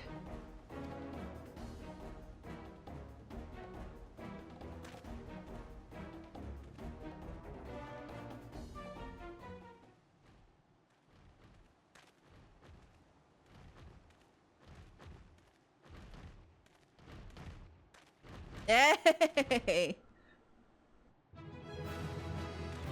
Yeah!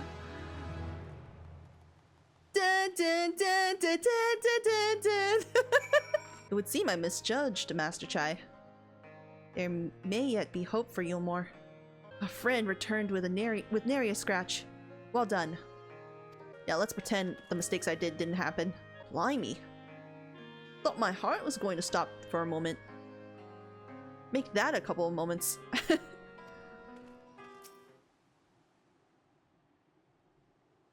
I scarcely believe it. It was a reckless, foolish plan. But somehow, it worked.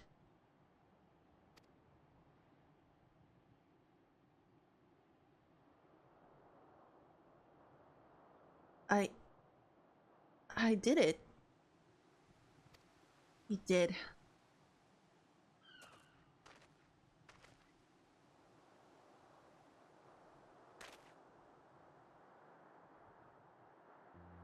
Master Chai, I believe I owe you an apology.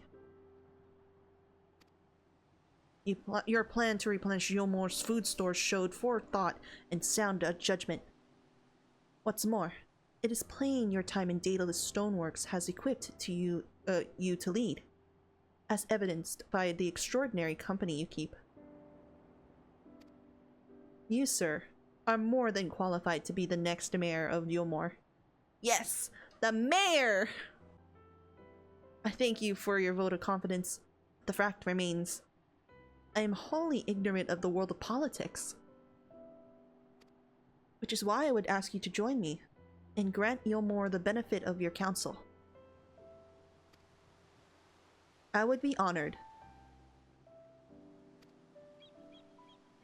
When the people behold these Talos, I have no doubt they will lend you their support. It would seem Yulmore's leadership is at least in capable hands. Would you not agree? Yep. We should probably be heading back soon, Master Chai. After you tinkered with the Talos and all that. Lady Chai's worried sick.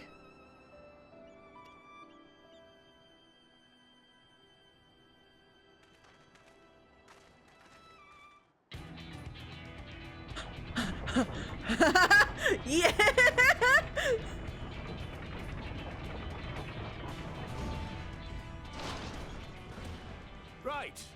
Right then, form a line and make for Yulmore. Yeah!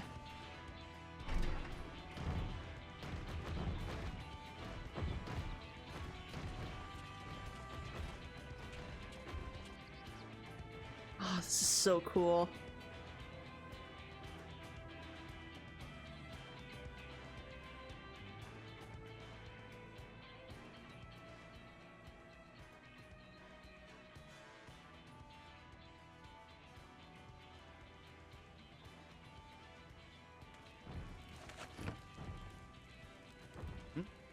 What's that noise?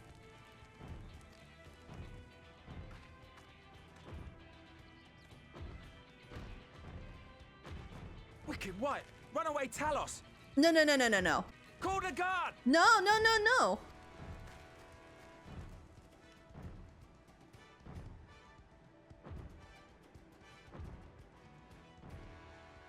Oh no.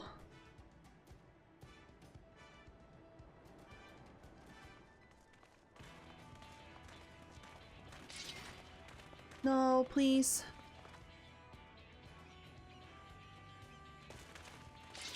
Stay back! All of you!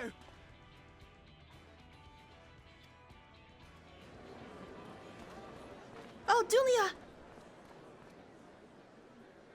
Calm them down. Is that...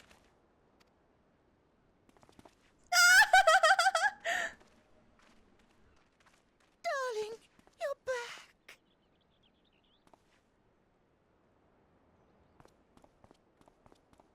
But of course I'm back. You didn't see. Yes, I can't.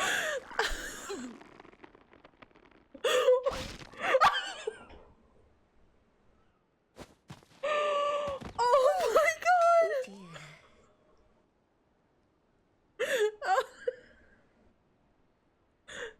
Man, Delia, you love him that much.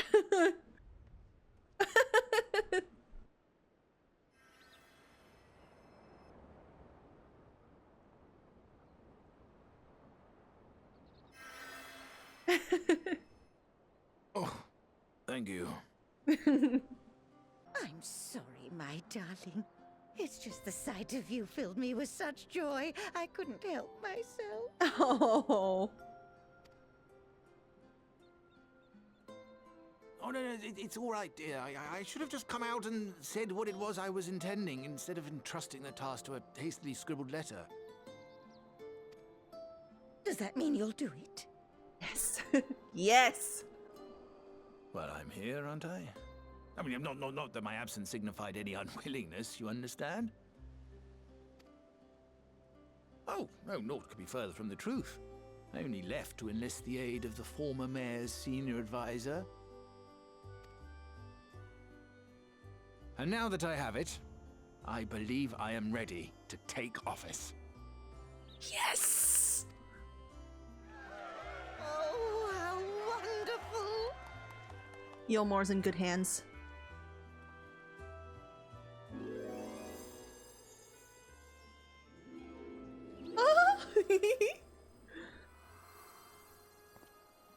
Oh, she's gonna do it again.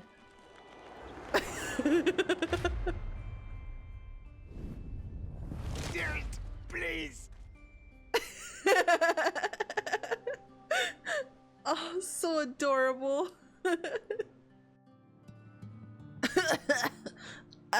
I'm fine.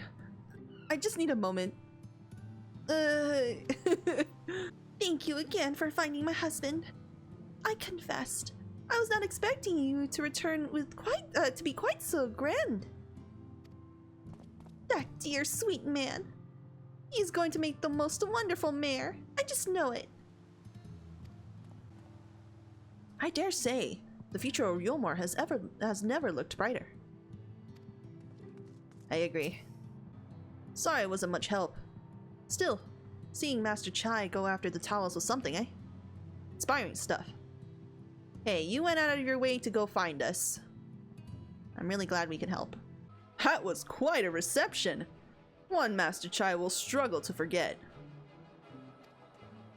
More seriously, the arrival of the Talos has seized the public's attention. Once word has spread around Ysayeau, it will be that much simpler to gather one and all so that Master Chai can make his inaugural address.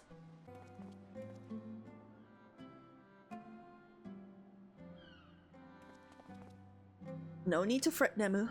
I've never felt better. Ha! And not at all overawed by the prospect of addressing the assembled masses of Ysayeau. As for where to do it, if we're to accommodate everyone who might feasibly wish to attend, I suppose the only place large enough would be the Emergent. Then I will go and spread the word among the citizens, both free and bonded, that they are to assemble there to meet their new mayor. You there, Cashier, was it? Would you go and inform the residents of Gatetown and the derelicts? Of course I will. Good lad. I will let the guards know not to bar the way of Vorthre's chambers. It goes without saying that I expect the Warrior of Darkness to attend. Assuming she's available. Might as well see it through to the bitter end, eh? The doorman at the Crown Lift will show you up.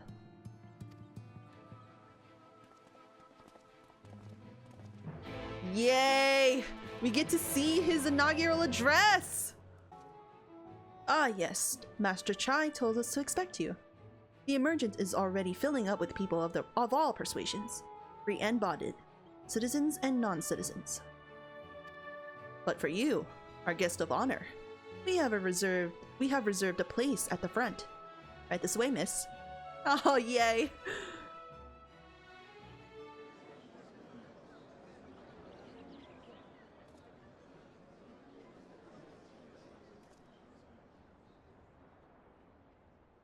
You can do it.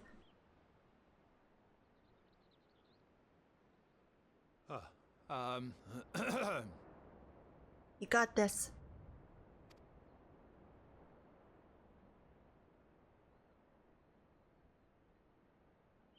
Go on, dear. Yes.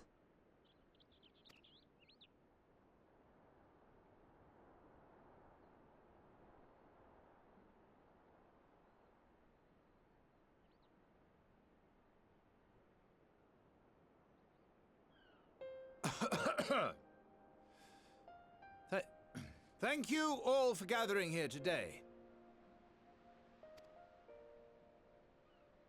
But before going any further, could I ask the free citizens of Yulmore to look around?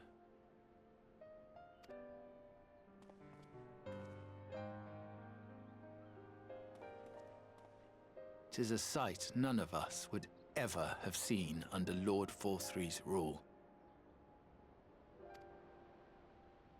Not only do we stand in the familiar presence of those we once called the Bonded, but today we welcome the peoples of the Derelicts and Gate Town too. Today we welcome the Warriors of Darkness, come to bear witness to Yulmore's new beginning.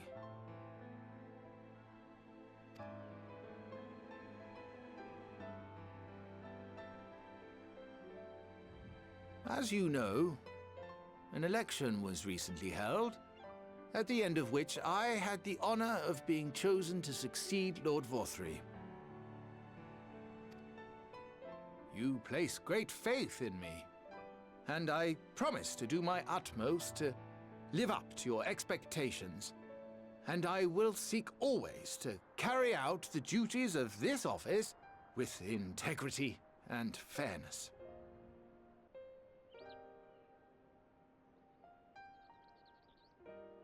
Always, I say, but not forever.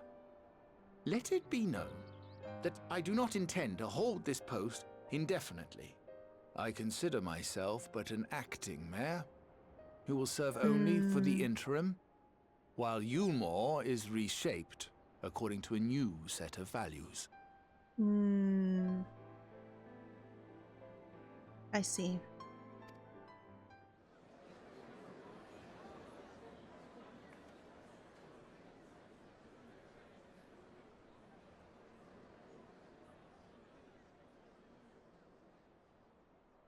No longer can we think of ourselves as divided, as the free and the bonded, citizens and non-citizens.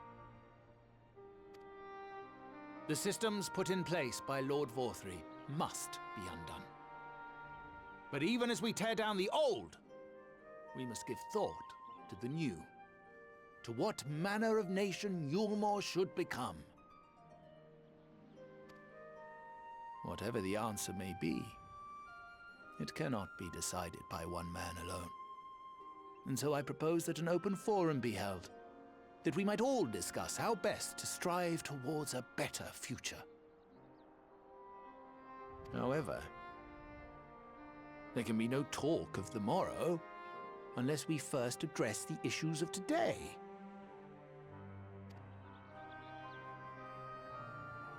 Securing new sources of food, rebuilding relations with our neighbors, re-establishing industry. There is much and more that needs to be done.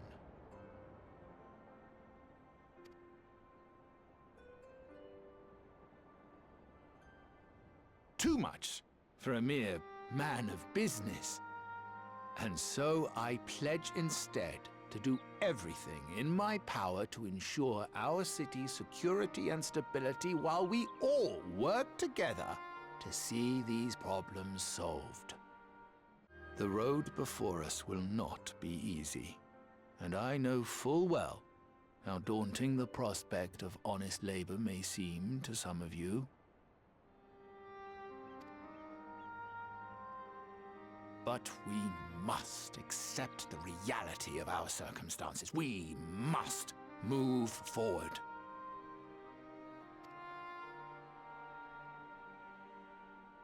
This much we owe to ourselves and to the brave heroes who risked their lives to bring back the night. Once we have shored up our city's foundations and regained some semblance of normality, let us reconvene to speak of the future. Until then, I humbly ask that you lend me and each other your strength. For Yulmore! For Yulmore!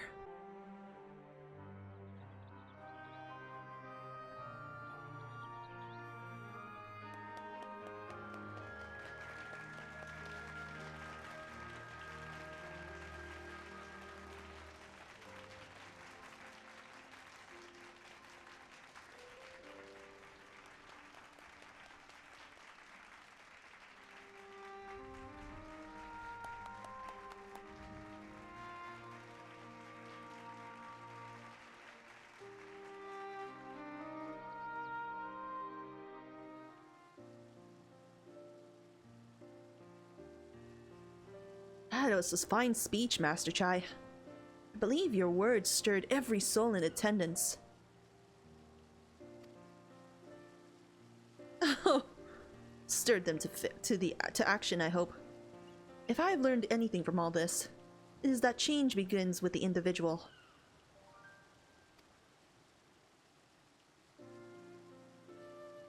Tis but a matter of finding the strength to take the first step. Ah!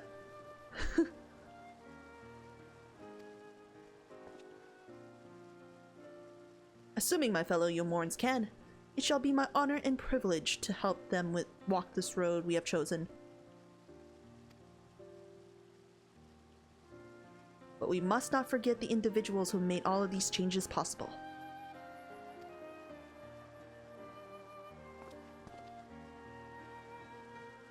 Were it within my power, I would have carved a tribute to your heroism into the very stone upon which the city stands.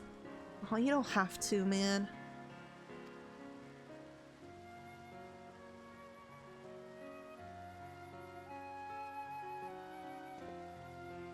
I hate to change the subject, darling, but now that you have officially taken office, have you given any thought to your mayoral seat?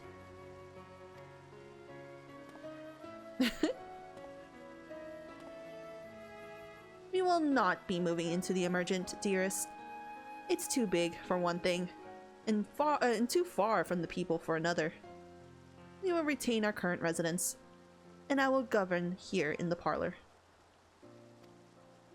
Oh, I was hoping you'd say that. I much prefer the view from the parlor. Begging your pardon, Master Chai, but have you got time for a word? Oh! Hello. Yes. Yes, of course. Hathen. Bet? Aye, that's me. I liked your speech. But there's folk outside these walls as don't even have enough food to last till tomorrow. And more to count in their crumbs. If you have a plan to change that, I want to help set things in motion. Then we have much to discuss. No sooner do I take offers than my work begins in earnest. Well, I suppose I brought it upon myself. Thank you again for your help, Nemu. I hope to see you again before long.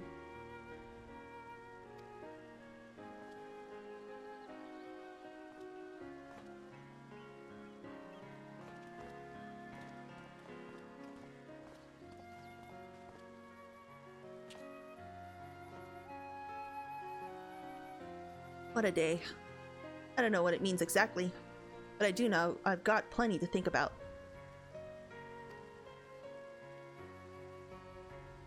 I sense we all have a great deal to consider.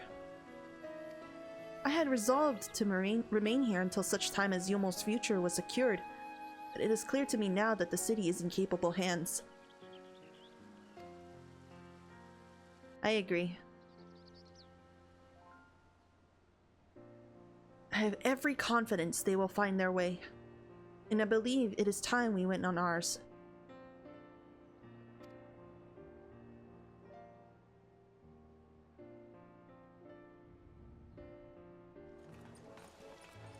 So Alphinaud's leaving too, is he? Seems like everyone's moving on. Everything's changing. I've been thinking about what I should do in all this. Like I told you, I spent most of my life dreaming about living here with my friends. In paradise. That paradise is gone, but something's better's taken its place. And I reckon I want to be a part of it. This Ysayeau for the people Master Chai's been going on about ain't gonna build itself. After all, not that I'm much of a builder. Me and my friends will find a way to make a difference, though. Help keep things changing for the better. A far nobler dream than one to which you clung before, and one I am happy to say we share. Whatever path you choose, I will pray for your success. Well, when you put it like that, there's no going back now, is there? We've got a few ideas on how we can do our bit. Just a matter of taking the first step. Truly, to see Kaishir thus inspired by our actions is inspiring itself. Yet however much I wish to stay and see what comes of his efforts here in Ysayeau, we have matters of our own to attend to. Come, we should return to the Crystal Tower. Mayhap Beklug's studies have borne fruit in our absence. Okay. Welcome back. We are given to understand a new mayor has taken office in Ysayeau. Indeed. Our good friend Master Chai was elected by popular vote, and, after some considerable soul-searching, chose to accept the post. It is a shame you weren't able to attend his inaugural speech, though I have no doubt you will see more of him in the future. But tell me, how fared you in preparing the White Ore site?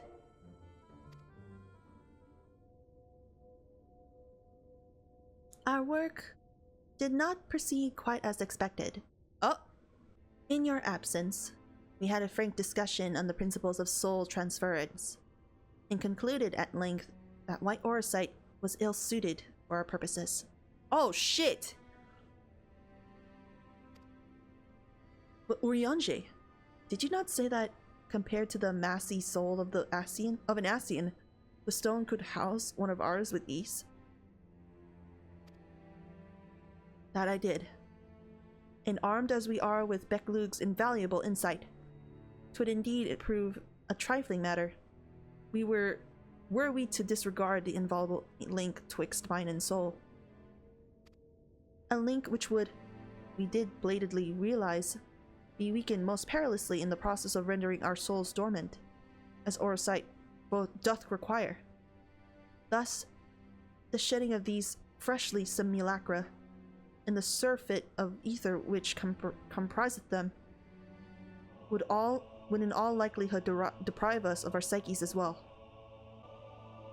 It would theoretically be possible to channel your minds to the Aura's site instead, but we would rather than likely sacrifice your souls in the process. Ah, fuck. Okay, that's definitely a no-no. We can't do Aura site, which is why we have abandoned that plan and instead devoted our time to finding a means by which mind and soul might be transported together. And we are no closer to a solution than when we first began. It is a vexing conundrum indeed, but for which the Crystal Exarch has posited a most intriguing solution. Okay.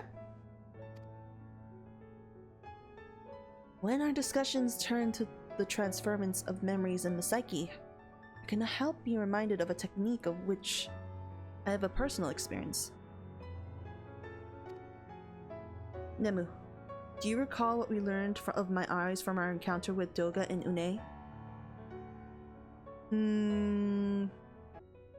I speak for the Royal Isle of Allegan Imperial line. Oh, yes.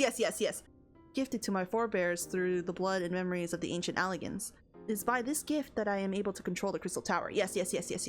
If we were to gain an understanding of the technology by which the Allegans were able to accomplish this transference, perhaps we could keep mind and soul together. Imagine, if you will, A device like unto a soul crystal, replete not only with our worldly memories, but also the bountiful energies of the soul. That is our current avenue of investigation, and we will follow it wheresoever it leads.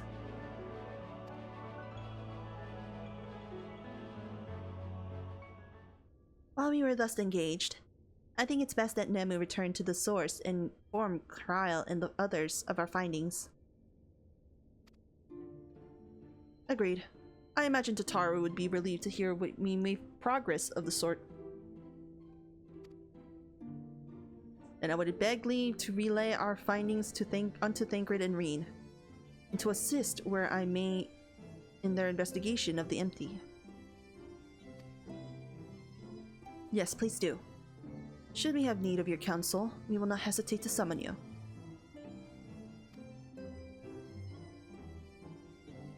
Bye!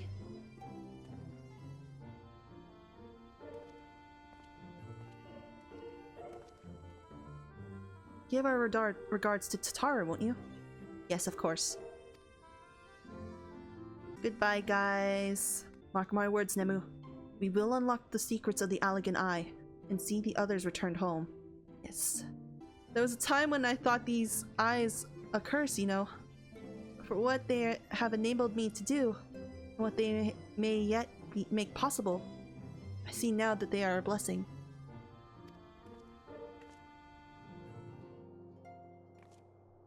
Nemu, you're back! How did everything go in the first? Wait, don't tell me. Kryl will be here shortly, and she'll want to hear it too. She's just tending to the others.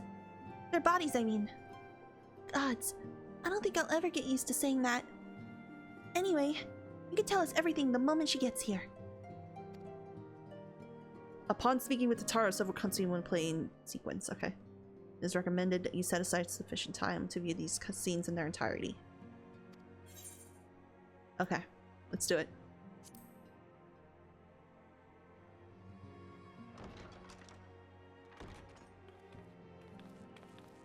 Hey, Kryl.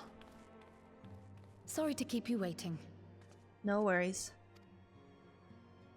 I've carried out the treatment as per Master Matoya's instructions. It should slow the destabilization of their corporeal ether quite significantly. Good. But tell me, how fare our friends in the first?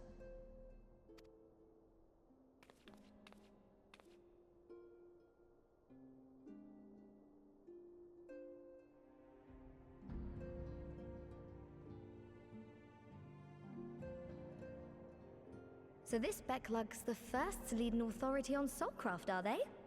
Sounds promising. Mm-hmm.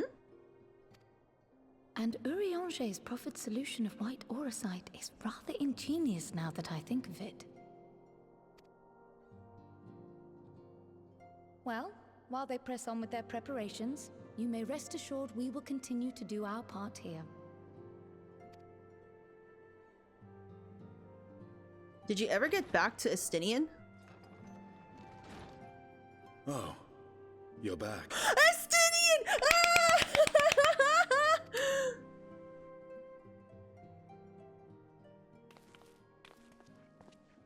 Estinian!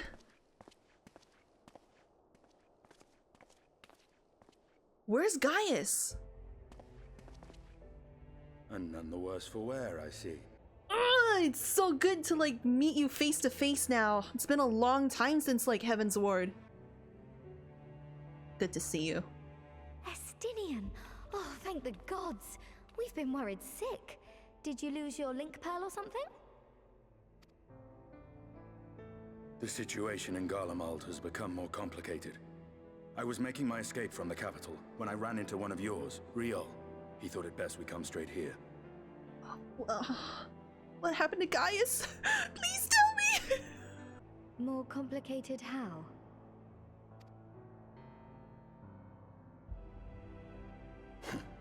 Where to begin? After entering the Empire via Razat Han, I went about my mission of investigating Black Rose.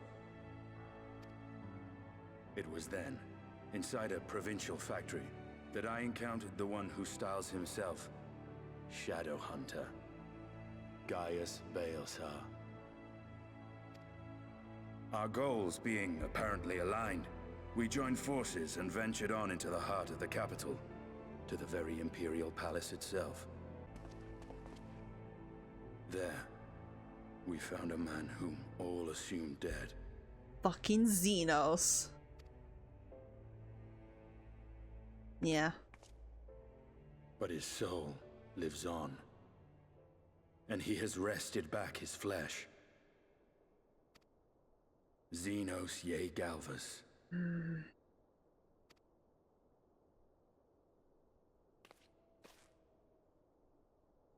Nor did the surprises end there.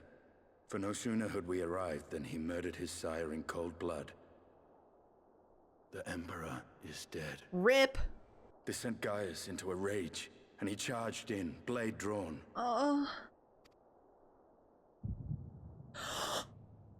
Oh god, the echo! What's wrong? Please don't tell me Gaius is dead!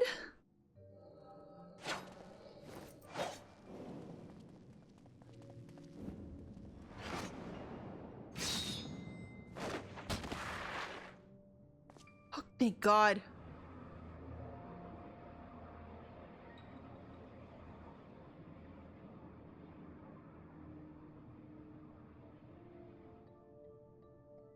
I've seen him in action.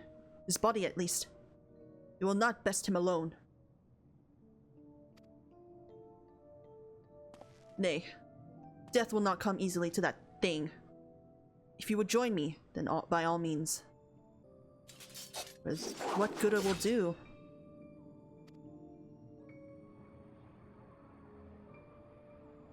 The Black Wolf and the Azure Dragoon. I suppose this might suffice.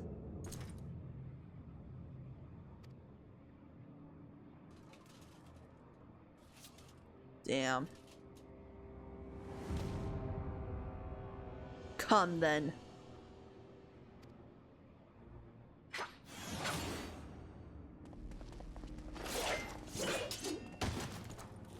Oh, this is fucking badass.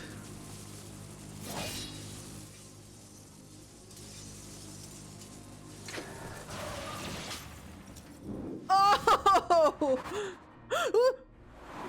Be careful, be careful!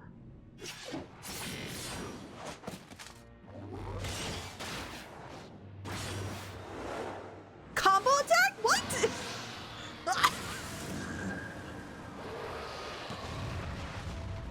Oh my god!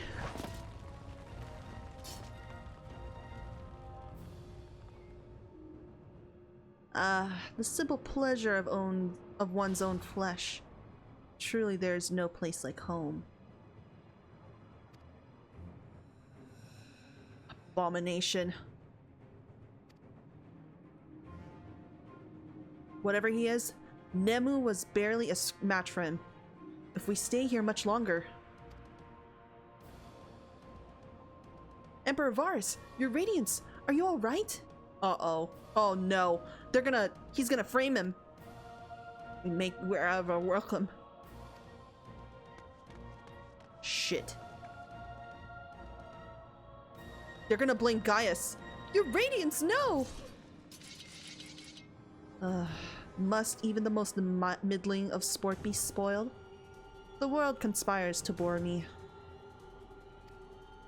But I have no cause to remain. I leave these vermin to you.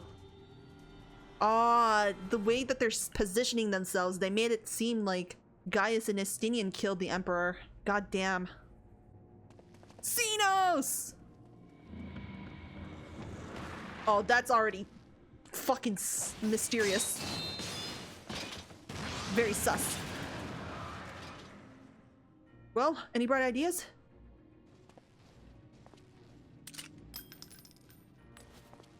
Just one.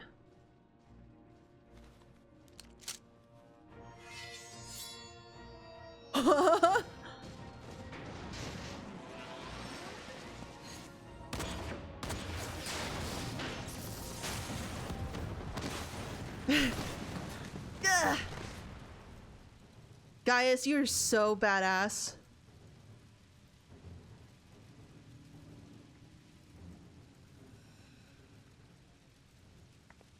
radiance!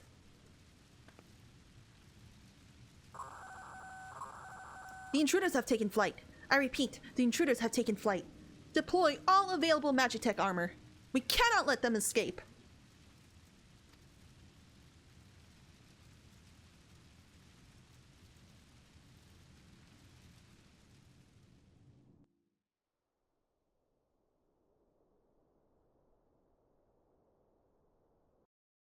What the fuck?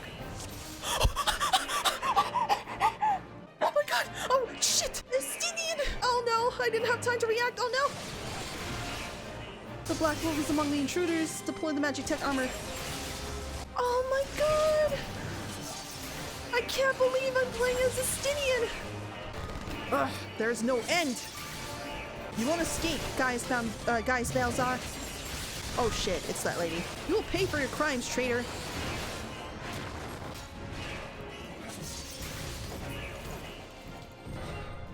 Anya, on my mark. I think not. Damn it! This way, quickly.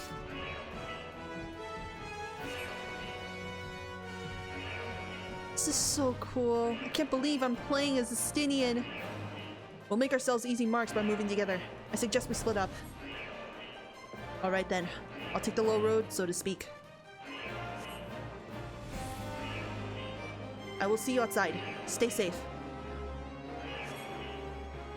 Be careful, Gaius. I think now I can take a better look at him. Oh my god. Thank you, Square Enix.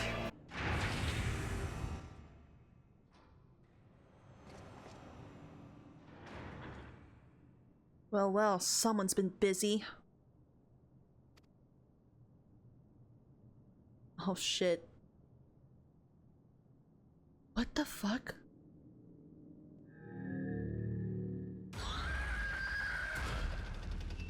That's a Garlean. What? And would you bar my way, would you? So be it. Come, Nidhogg, lend me your strength. Oh my god.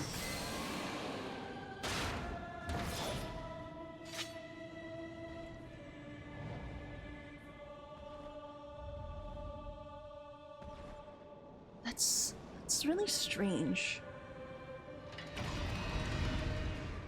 Seeing we've afforded an impromptu test. Okay. I have Nidhogg power! Oh wait, I have new moves! Horrid Roar, Stardiver, Alamorn, and Draculance. Okay.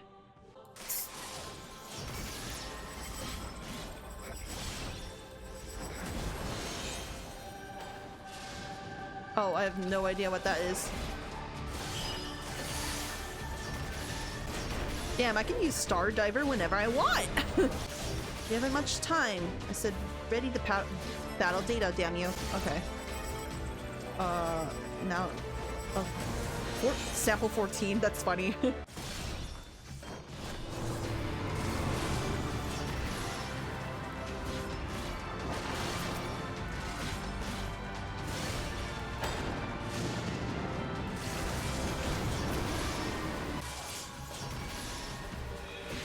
It's not working. Ready to another sample. One taken from Castromabania. Okay. Sample 12. Okay.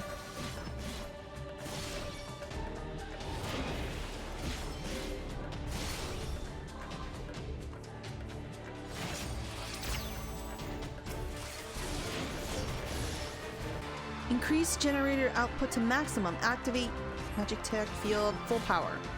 Uh-oh.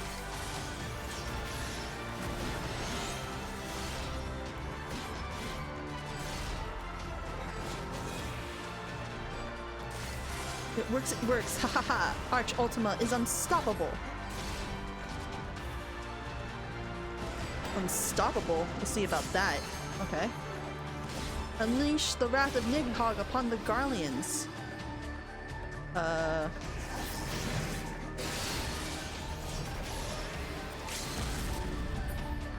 Nidhogg, show them your fury! Taste my lance! That... that was so cool!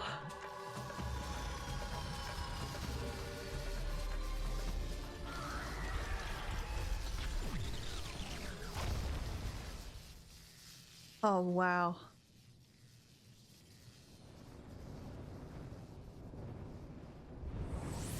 Estinian, you are so awesome.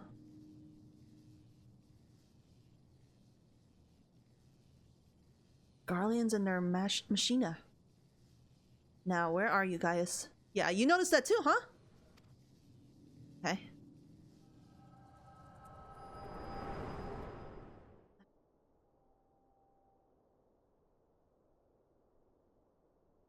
Oh, Kryl. Saw it too, right? Are you alright?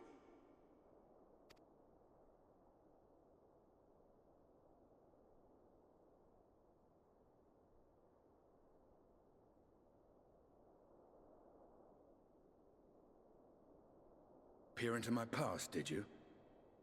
Sorry, I can't help it.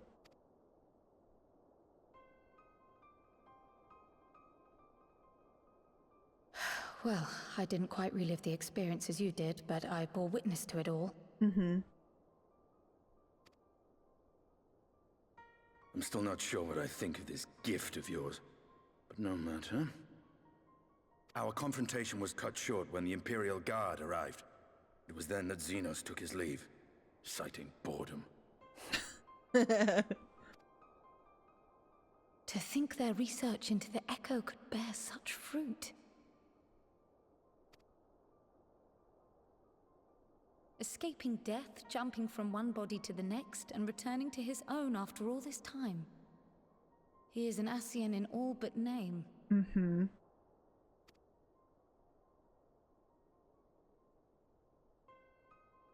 It beggars belief, aye. But no more than a hero traversing the rift between worlds. Okay, listen. My concerns are far more prosaic. With the Emperor dead and the Crown Prince missing, the Empire is in disarray. Until order is restored, assuming it even possible, we needn't fear an Imperial reprisal. And for reasons of his own, Xenos took it upon himself to rid the world of Black Rose. Riol has already gone to apprise the Alliance leaders of these developments. We may leave the matter in their hands for now. Okay.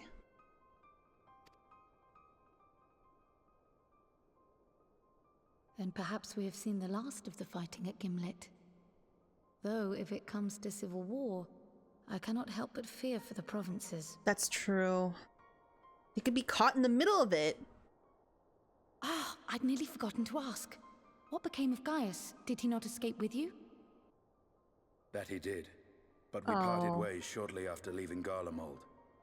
He claimed another threat had arisen which demanded his attention. Okay.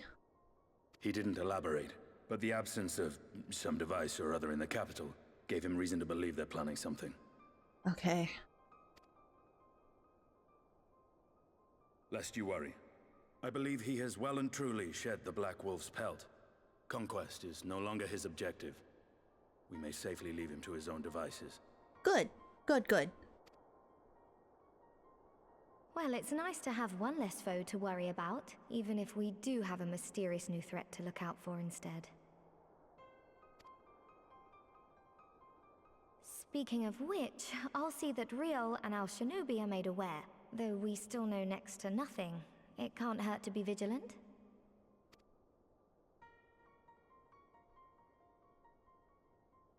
Well then, with Black Rose nipped in the bud, I believe I've fulfilled my part of the bargain.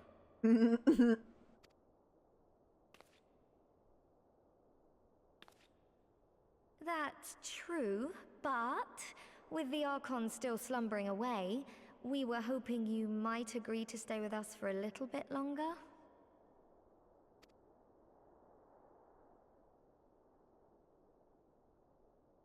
Sorry, but I'm not inclined to extend my contract.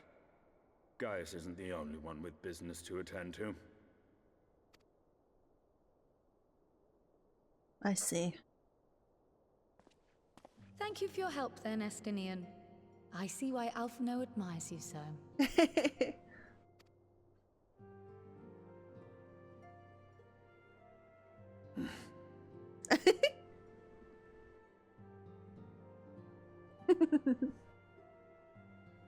Farewell, my friend. See that you don't make a habit of dozing off in battle. You got it.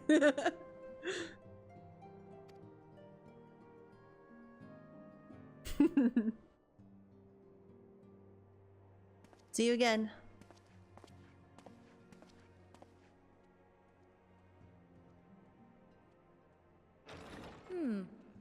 I suppose we should all be getting on then. As ever, we will see to the Archon's needs. In the meantime, why not get some rest? You've more than earned it. Go on. Okay.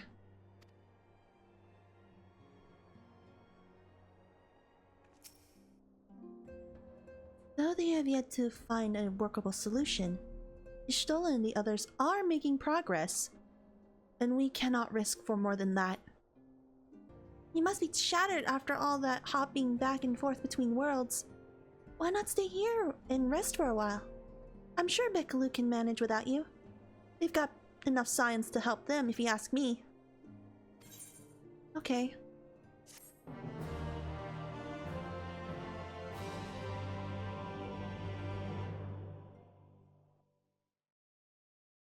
Cutscene, cutscene, cutscene. Meanwhile in Garlemald.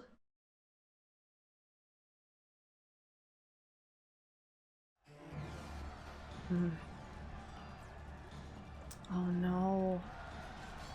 Traitors! You would dare deny Lord Nerva at the throne? Oh god. Oh no. Chaos. Onward! Before this day is done, victory shall be ours!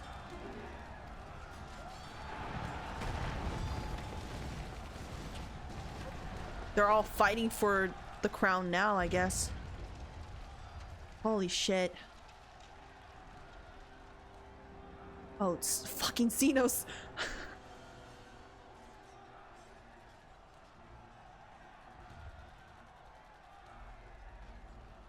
Boring, boring, boring. Do you think? I find it amusing. Like dogs herding cattle to the slaughterhouse.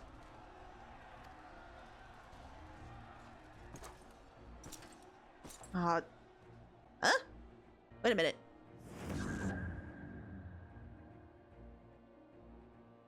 That Hugh. Your soul is... Who are you? Who the fuck is this? Before your majesty, I am but another dog, lost, in want of a new master. A hunting dog, if you wished so. For I know full well the prey you would seek next.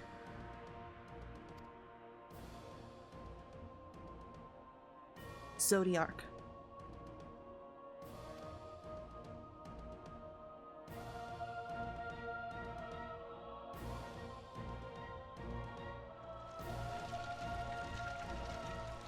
So they're gonna be going after Zodiark. Ugh. Meanwhile, in Yolmor in the First.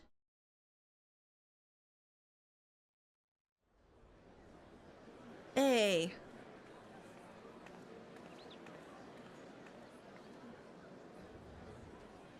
Did you hear? The mayor's opening Daedalus Stoneworks, and they're looking for laborers. There's talk of resettling some of the old, abandoned villages, too. They're even laying on free talus to help anyone willing to make the move. Free talos? Ha! We'd best get packing. Steady work? Board and lodging?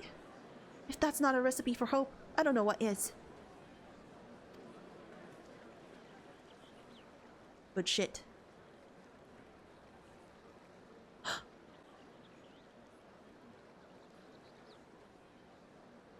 Hope? What? That's a warrior outfit, but it's not red. So I don't know if that's Arbert or just another figure of Arbert. I don't know. Ah! What? What? Yes, so long as I yet live, I would see that feeble flame rekindled. What the fuck is going on?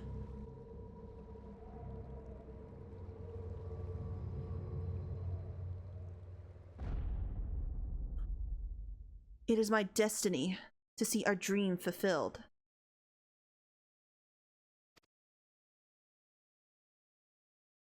What? What the fuck is that? That's definitely not Arbert. He and I became one.